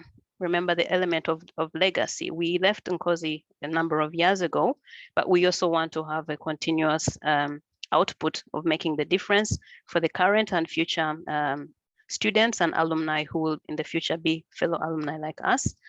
We have the value of abundance. We think there's a lot of possibilities as opposed to scarcity. We are agile. We think about doing things and situational leadership as needed. We are leaders. We use and put to use our imagination, skills, and management as overall professionalism as our core value. So we've broken down the professionalism to all of those elements, which speak to this group and the team. And we believe as well all alumni who've left Nkosi or Umu. In terms of the membership, we see ourselves as a membership, broad membership with 3 key categories. The first is the subscribed Umuaa registered members, so alumni of Umu. We see this membership also as subscribed partners. Along the way, we have different partners. We will have different partners and partnerships, as well as stakeholder organizations that can be and would be members of this gift thinking and outputs and solution impact related activities we do. In terms of the legal status, we see the Umuaa think tank as it could be a business, project, firm, foundation, not for profit. At any rate, it should be under the auspices of Umuaa as the legal body and with the appropriate think tank statutes and instruments accordingly. But we see this really enshrined under Umuaa. In terms of the objectives, we have a number of them. Just be walking you through a few, the first 4 of them. So in terms of the academic area, one key objective we see is conducting and publishing research. And this research can be self-initiated or commissioned in the different thematic areas of the think tank. And some could be as well initiated from, let's say, Umu as a core interest group, but also across the different themes that are of global relevance. We also see a core objective as being able to conduct tailor-made courses and potentially master classes based on generated knowledge in industry and practice, but also as well appropriate to the local context that would be looking at. So we heard from the university earlier. I think this is an opportunity as well. We also see one objective as being able to organize different forums for disseminating different research and innovative solutions, be them conferences, be them workshops, be them webinars, and a few other fora that come to mind, be them physical or also virtual. We also see a core objective as being able to engage in policy advocacy at all those different levels, so locally, regionally, and internationally, and also establishing partnerships and promoting knowledge exchange with similarly minded organizations across Africa and globally, really, as some of the key objectives. So a lot there in terms of making impact globally, regionally, locally, but also of relevance to the academia and industry, so that balance there. In terms of our strategic priority, we see the next 1 year, so very focused, what do we need to do within 1 year? As Umuaa think tank, we are proposing that we set the clear governance structure for the Umuaa think tank. That is in the legalization, whatever the body, but under the auspices of Umuaa specifically. We also see it's really important to set up working groups on specific thematic areas, some of which proposals we'll be walking you through shortly. and also working on the visibility of Umuaa and the think tank itself. So different levels of profiling, be it the visibility on the one hand, the other is also actually making impact. So it is not only the selling, but also the output-based visibility that we see among the first year priorities for the Umuaa think tank. With these nuggets of thoughts about where we see the terms of reference for Umuaa, Bernard is going to walk us through a couple of the themes that we explored, and we'll then have a bit of exchange, maybe feedback, but let's now walk into the detailed specific areas that we thought we can look into and focus on as an Umuaa think tank to maximize our scale and the capabilities and opportunity that we have as a global network. Over to you, Bernard. Thank you very much, Mirembe. Colleagues, I'm trying to create conversation. And what we are doing as the think tank, as you have seen, there has been some kind of a developed mind right from the name. And then we come to the next stage of what we feel the direction should be. And now we go to the semantic areas of the think tank. Normally and ideally, think tanks are there to challenge the status quo and create long-lasting visibility with latent potential of benefits that will accrue and create a very long and tested legacy. Now, from this kind of understanding, we felt that we came up with around 5 thematic areas, and within these thematic areas, we also have sub-themes that can also be developed. Now, in the area of education and academia, ideally is for us to reposition, to think through in terms of what kind of research that is current, topical, and that can increase and position the university to top-notch in Uganda, in East Africa, and also to speak to gifts that we have already identified. So in this particular area, we felt that the other sub-themes that are very central to creating and cementing progress in this area is the Umuaa transformation. We want to create an Umuaa transformation with the elements of creating the Umuaa campaigner. And what this means is that the stakeholders within Umuaa need to realize, we need to identify them.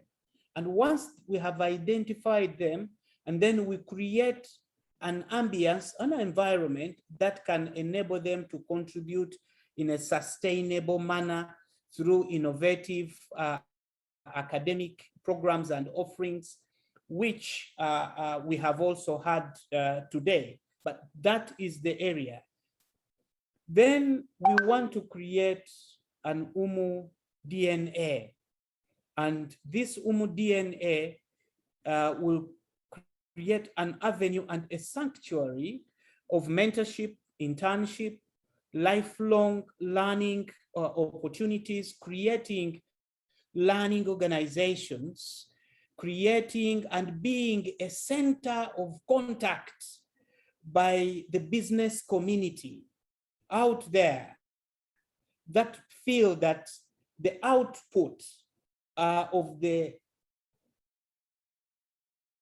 students' research from Umuaa meets and resonates with the outside world. Outside world meaning outside the academia. And then developing application of application research. And it is our conviction that there is nothing wrong with benchmarking. And we felt that the light Yard, Wharton School in Pennsylvania, Harvard School, Stanford, all these and many more have created themselves and pioneered themselves, and they are very well known in terms of what they have done in progressing education and academic research.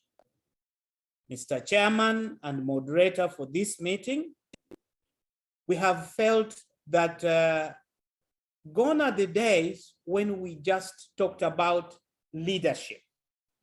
There has been a note about effective leadership, and effective leadership ideally enables participants to develop an effective way of leaders that coaches by examining their personal beliefs, sets values as they relate with those that they interact.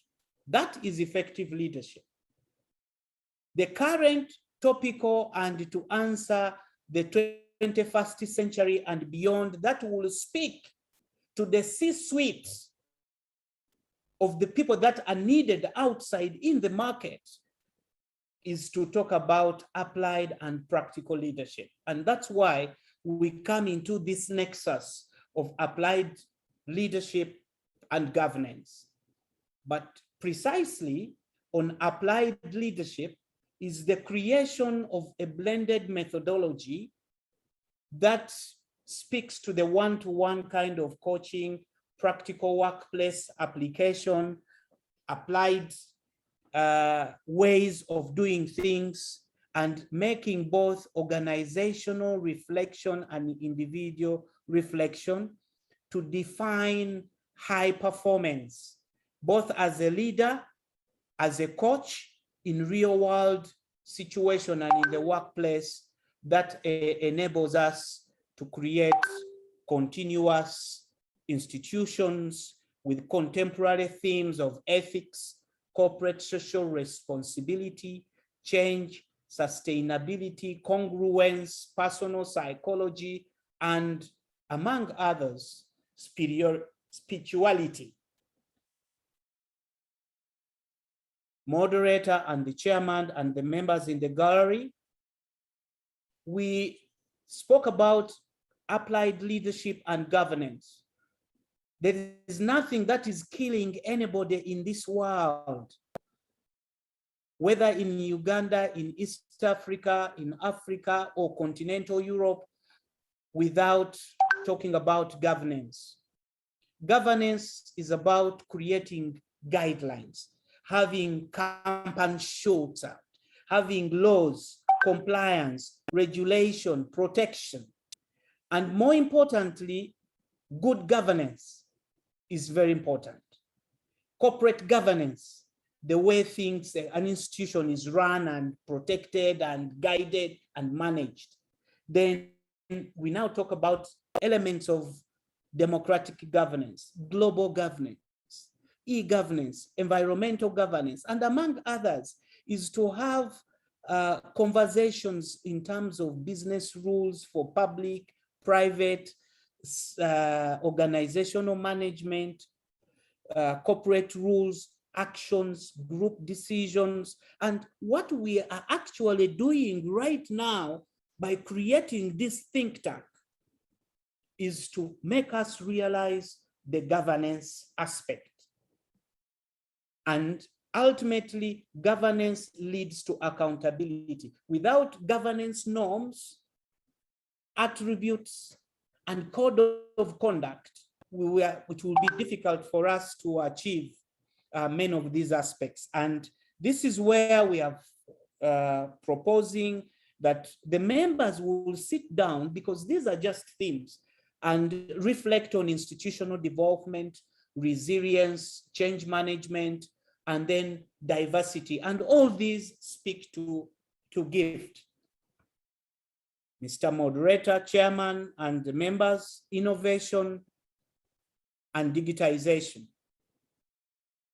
What is very central these days in research, if you go, for instance, ResearchGate, which is very well known, it has become important that digitalization and innovation relates to digital technologies have the potential to boost more inclusive and sustainable growth by leading to spurring innovation, generating efficiencies, improving delivery of services and products. They are also important as a tool in helping units, departments, companies, organizations, universities, name it. Even within the homes, we are trying to see how do we digitize at a very family unit level in order for us to confront the future, to confront unexpected disruptions. For instance, the most current COVID-19 pandemic was one of the key challenges that economies and societies globally have been challenged too. So we are looking at this as an area that will also generate things like digital economy, from artificial intelligence to smart mobility. These are very, very topical issues under the OECD and the G20 countries. In other words, leveraging technology, data, human-centric, smart cities, roadmap to common framework, measuring digital economies, ABCD. These are thematic elements that we feel that we can develop and move further. And to us as Umuaa and the think tank, the idea is global presence, which speaks right again to our gifts. Relevant, are they relevant to the forum and the kind of discussions we want? The idea of incubation center and scaling up application of elements and areas, and more invents in beautiful themes that will project the university more and every chairman. I want to speak econometrics, Mr. Chairman. One of the key topical elements are now resonating with science. Econometrics just means measurement, but its importance is in terms of which is increasingly becoming in simple reflections that theory that suggests X affects Y. Is it true or it is not? Mr. Chairman and moderator, if you realize national planning authorities, either in America, in all over the world, Uganda, whichever country you are, South Africa, one thing that is not disputed, that they are using and applying econometrics to predict whether the third wave or the fourth wave will come. Whether it happens, but at least it gives us an idea that we are in position to appreciate how to achieve social efficiency, distribution of resources, opportunity cost and decision making, understanding and predicting consumer behavior, market failures, and forecasting economy and XYZ. So in that regard, Mr. Chairman, we believe that financial markets, entrepreneurship and social business sector focus with areas like health, housing, agriculture, and environment. These could be not limited, as some of the aspects, the sub-themes, this can be graduated to even smaller levels to expand the scope.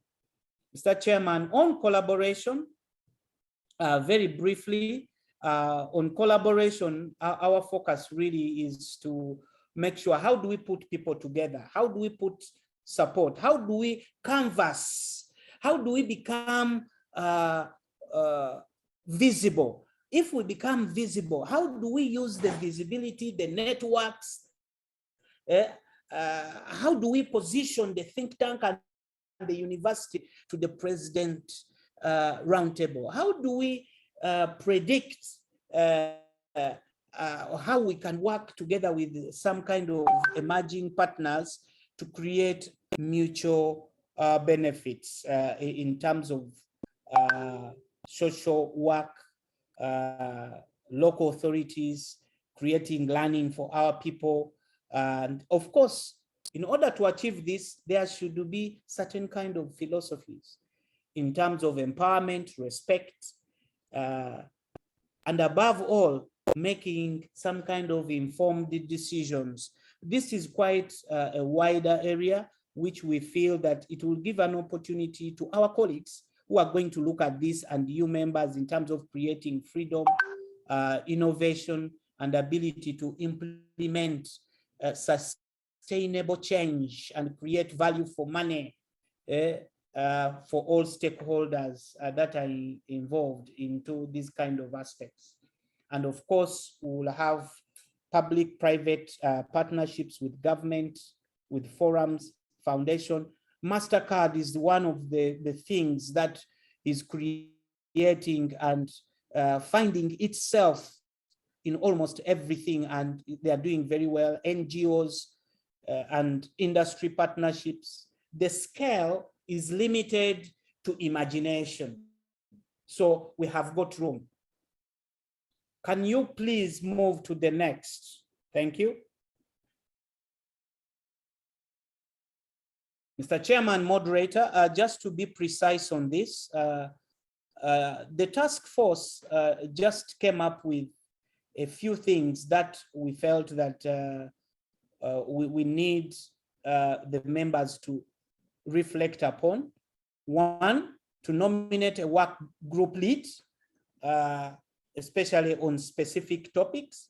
But before that, the think tank as well, in terms of its formation, the way Mirembe intimated formation, it must be governed. It must have a structure. And in order to achieve that, you must have a captain of the plane. And the captain of the plane will either be a director of the think tank, depending on how we can reflect about this. But as you come down to the next level, then you'll have work group leads, especially on these systematic areas. Then think tank members, there is also the idea of self-allocate affinity on some of these topics, where we need to fit everywhere, so that to make this realizable, we must continue. We have worked on it very seamlessly and very audaciously, and we cannot leave it here because UMU and the DNA of UMU is part of us. Mr. Chairman, work groups will have to self-organize to define scope, outputs, and create a very firm, enforceable delivery plan that creates accountability of all the members that have decided willfully by themselves to be part of this kind of focus. It is important for us to ensure that the plenary feedback to the think tank will definitely agree a date.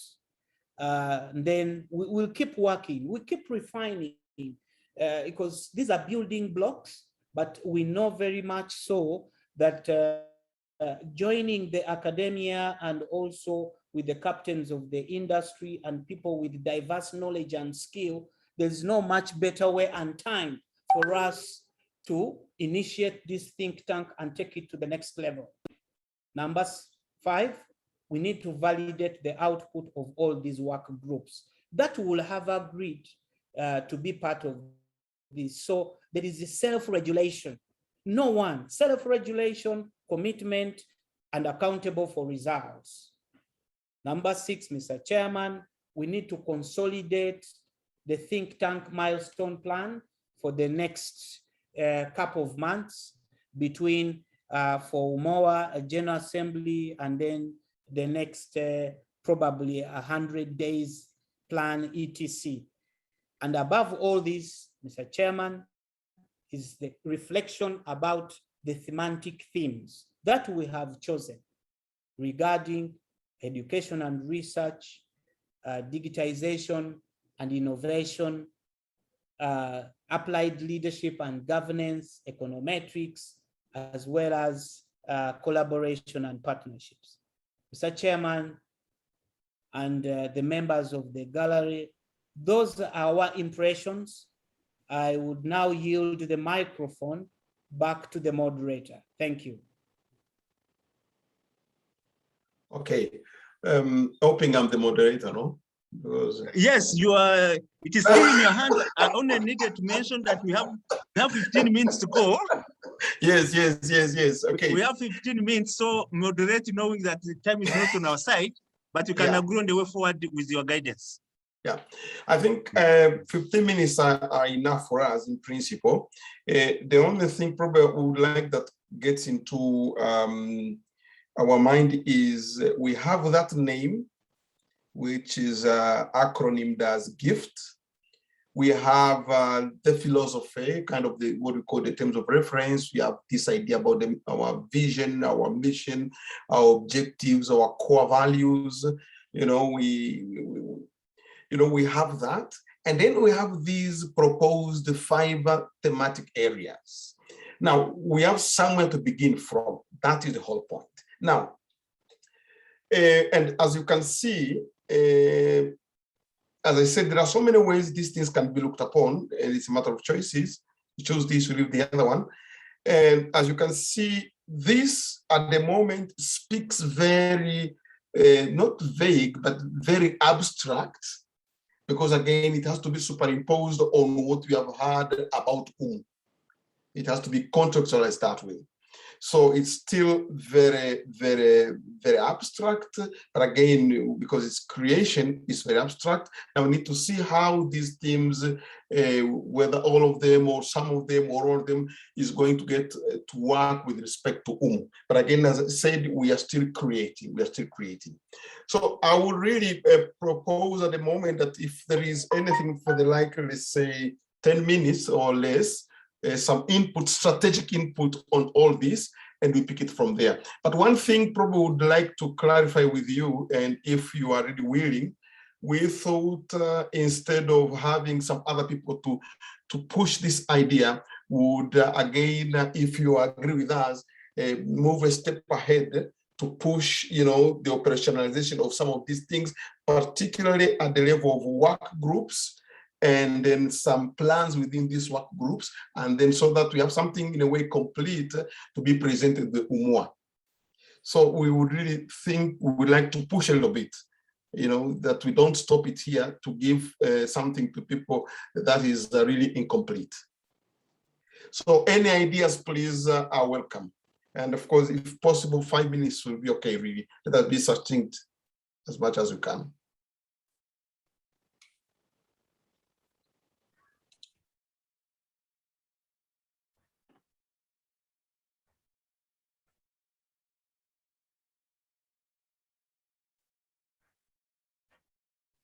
Chairman, moderator, you are muted.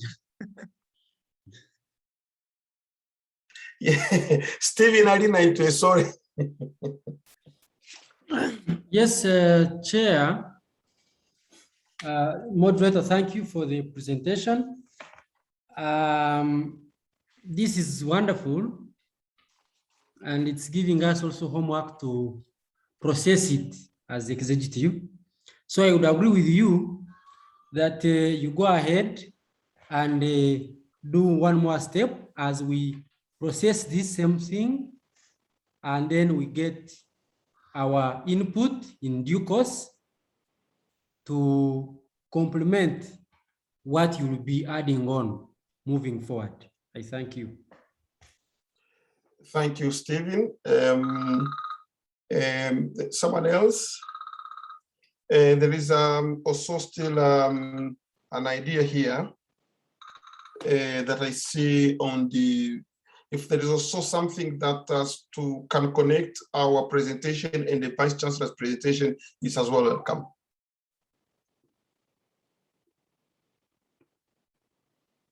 I don't see any hand. Ambrose.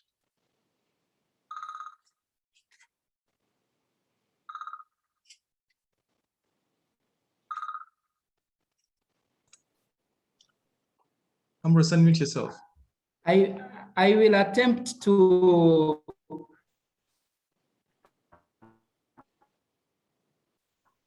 work. It's terrible today. I have typed my 2 comments, suspecting that maybe it might break in the middle of my submission. I don't know if you are able to follow me. Are you following me? Yes, you can mute your video just to conserve your bandwidth.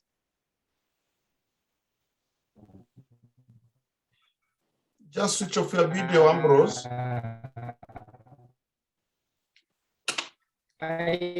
Ambrose, possibly your video? If the network. Yeah, Mr. Moderator, you see we have stayed long and the networks have started failing. I know. So, okay, the point is making is it says we can use this as a tentative framework to guide our planning for the next steps. That is an action plan for the next 12 months. Work is bad. I've made my 2 submissions.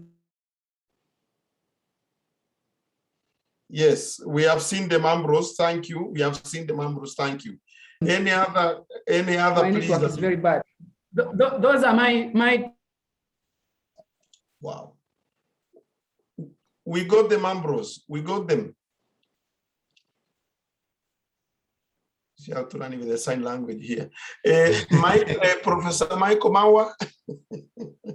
Thank you very much, Albertus, for coordinating the development of the concept for the think tank.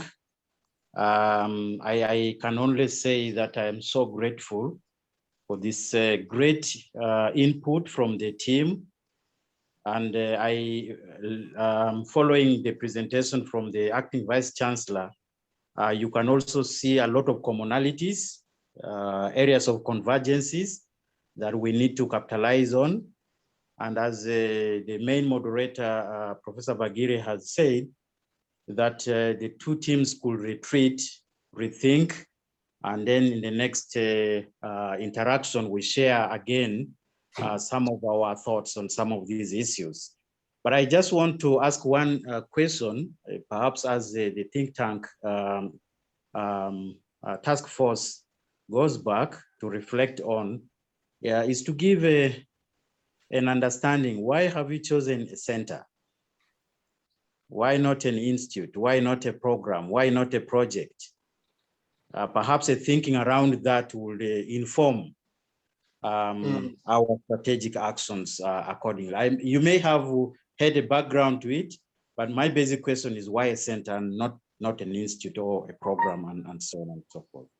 So thank you very much. And I want to really commend your team for this great input. And for me, I feel so energized with these proposals going forward. Thank you very much. Thank you so much, Professor Michael. You people, you need to know that I am a product of Professor Michael. He's my teacher for the 3 years I was at Umuaa. 3 years. So what I'm breathing, the blood in me, the DNA, part of it is those chromosomes, Mr. Mawa's chromosomes, and name it. So Professor Mawa, this question you are raising is a question we have had, but we are not going to give a solution today. We're going to give an answer today. We are going to think about it. We're going to think about it. But we have something in line to why we chose center. But let us still ponder it and see if it really makes sense, because now you have even raised it, something we never expected. Then it means to sit back and think about it critically. Thank you so much. No more hands. Is the VC still around or is gone? I don't see him. I'm around. Yes, I mean, I would really like to have your general overview of this idea, especially when you look at it and you see what you are thinking. I think I would like to join Professor Mawa in thanking you for the work that you have come up with regarding the think tank. It is still work in progress, as you have said. Yeah. And I have also had the idea that there is a need to maybe make some link between what the think tank is planning and projecting with what the university also is thinking about. So the two must converge somewhere. If the think tank is to be useful and profitable, actually, I'm speaking from the point of view of Umuaa. I think you are the ones who said, to some extent, it sounds a little bit abstract. Then it needs to be translated into kind of practical things that can be worked on. So that is my comment, but it is good. The foundation being laid is very good. Thank you so much. Okay, thank you so much. I'm just really randomly collecting these ideas. Audes is there. You know, I know your names now. Audes, you're not going to run away from me. Audes Tiragana.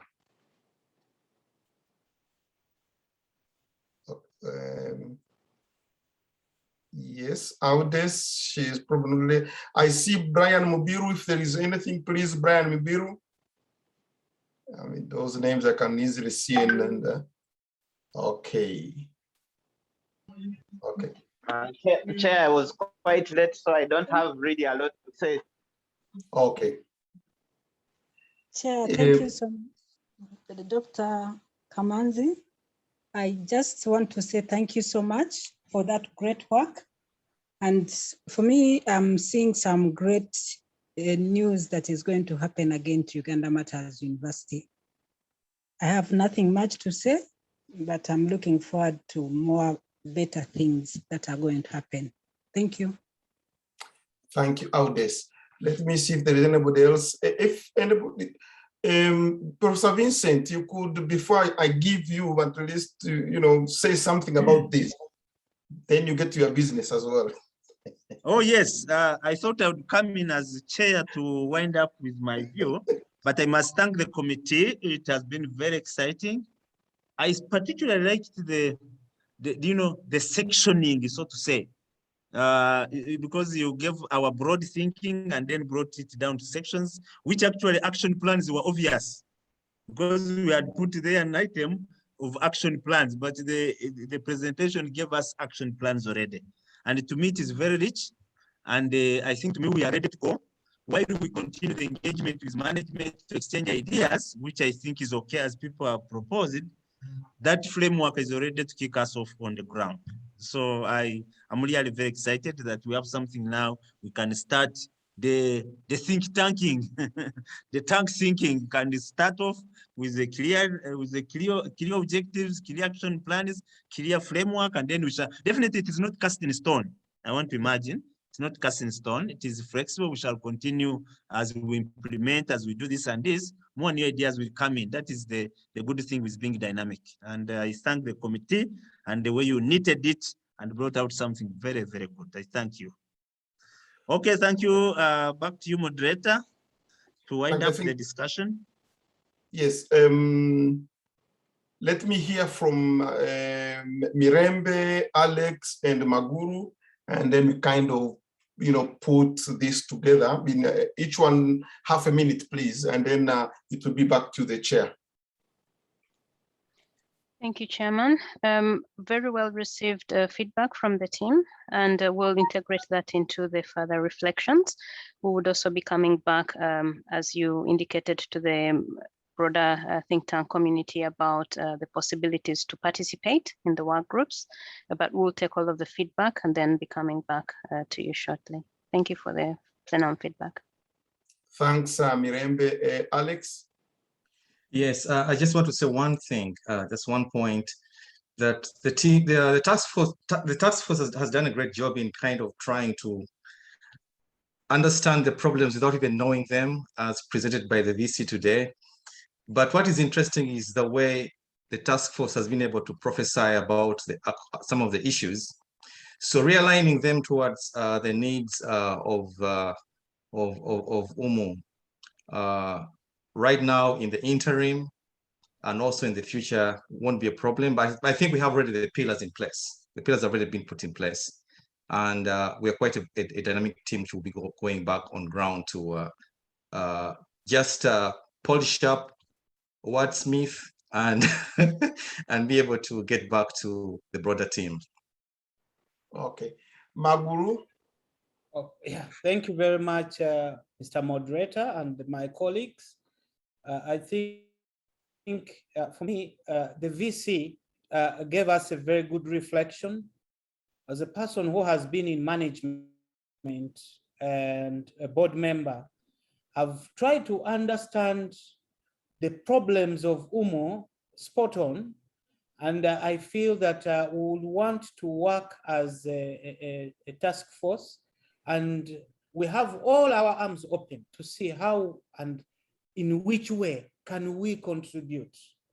Especially one thing that I'm very passionate about as a banker is that, and a chartered, I want to see how we fix this financials issue. I want to see how this financial planning, we cannot operate a lifelong institution that is not complying with NSSF. It means there is something wrong to do with cash flow management. And the best I can say is that we are willing and happy, as an example, to see how we can contribute at any time through our task force and Umuaa. We will provide the support and beauty around it. If we need to rationalize costs, Mr. Chairman, before we close, we need to start identifying the quick wins. If we have got assistant professors, we have professors, we can start seeing how these people can contribute by being resource persons to support the university, because it will be a good way of reducing cost. If we are going, I've been doing how to rationalize an organization, to scale down, to make it lean and manage costs. You have to know what are the quick wins. And Mr. Vice Chancellor, we are very committed and we are very dynamic team. And we are committed to support you and your team, make sure that we revitalize, we resuscitate, and we bring back the lost glory, and make Umu #1 priority in this country and the way our gift suggests. Thank you very much, Mr. Moderator. Yes, thank you so much. Mr. Chairman, I just want to make a quick call for just 30 seconds. I worked in Umu for some time when I finished my master's. So as an employee, I know I've been hearing about the NSSF contributions. Now, I, for one, am making a personal vote to donate my NSSF areas and interest back into my alma mater, effective immediately. Thank you so much. We are starting. Thank you so much. Thank you very much. Yeah, you will find out, you will organize that officially with them, please. I don't know how those things are handled, but we can handle the paperwork online. Let them send me a document, I'll sign it off digitally and send it back. Okay. Okay, that's fine. So now, from all these ideas I've got here, may I ask probably the members of the so-called think tank that we have an emergency meeting tomorrow, not today, because today is Sunday. Is it possible to have a meeting tomorrow, the same time, our usual time at night? You are 9, I think. You are 9 to 10 or something, 9 to 11. Is that okay? Mirembe, is that okay? We'll work around. We're a flexible team. We'll make it happen. Thank you, Chairman. So we have an emergency meeting to put together all this so that we may see, what we need to put forward as a next move to the Alumni Association. I thank you so much. Thank you so much, Vice Chancellor, for your presence in the meeting. Thank you so much, Mr. President, and thanks to everybody and thanks to the team. Back to you, Mr. Chairman. Thanks much, Professor Kamanzi. Thank you very much for driving the team. Thanks very much, Mirembe, Maguru, for the presentations and the entire team. I'm very, very happy that this has come to be. Thank you very much, Dr. Mukidi and your able team. And thanks to Professor Michelle in absentia. Definitely we will go through this recording. And of course, thank you, Mr. President, Your Excellency Ambrose, thank you for driving us and the entire leadership of Umuaa. We have come out with something I think concrete to me. To me, this is great. You know, you talk, and then you see the way forward. At times you can talk and start seeing backwards, but I can see the light, not at the end of the tunnel, but I can see the light. It is around here. This team is great. The thinking was great. And I'm sure we owe the other bigger group a presentation next time in order for them to hear how we shall move. And then also, I thought as the Vice Chancellor was presenting, I said this State of the Nation address is something which we could institute as Umuaa, that once in a year, possibly, the Vice Chancellor addresses all the alumni wherever they are, so that they hear the state of their institution. Universities stand by their alumni, and so communication hearing is very exciting, and so we shall think about what this and see how we can make it formal so that it presents to the entire alumni. They hear their programs, they hear where they came from, and then also, as we have the tracer study, we also give feedback that we are here and there. So I want to thank you very much. And now it's my singular honor to invite our president, who will give us his closing remarks. And at his discretion, he will choose the person to lead the closing prayer before he starts his closing remarks. Your Excellency.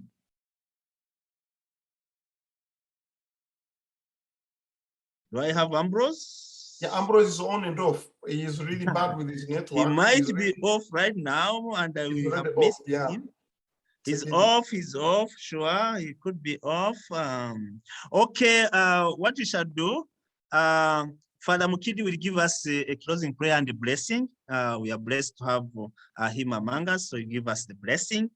But I will invite the Vice Chairperson, Your Excellency Judith, to give the closing remarks.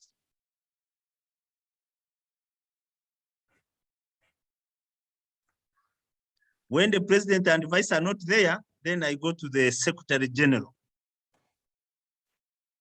Thank you, Judith. Chair. Yes, Stephen, give the closing remarks. Thank you, Chair. Before we close, we needed to have a clear way forward regarding how we move from here and when we come back. What I know, we are going to have an evaluation as executive to evaluate the concept presented by Professor Kamanzi and the team.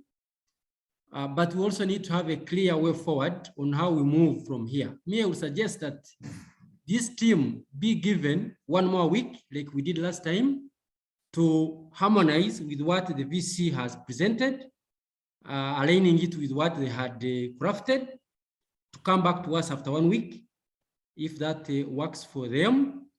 By 1 week, we shall have done our evaluation as Umuaa executive, processed what they have presented to us vis-a-vis what the VC has presented to us, so that in the next meeting, again, the VC and the team can be invited to listen to a harmonized version of what he has presented and what is being cooked by the think tank, so that we move together.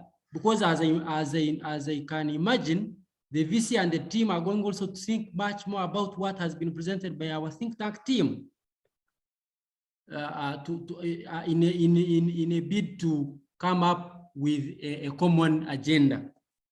So I beg, Chair, that you give these people 1 more week to come up with a more cooked food, ready for a little bit serving, as we also think through what they have served us.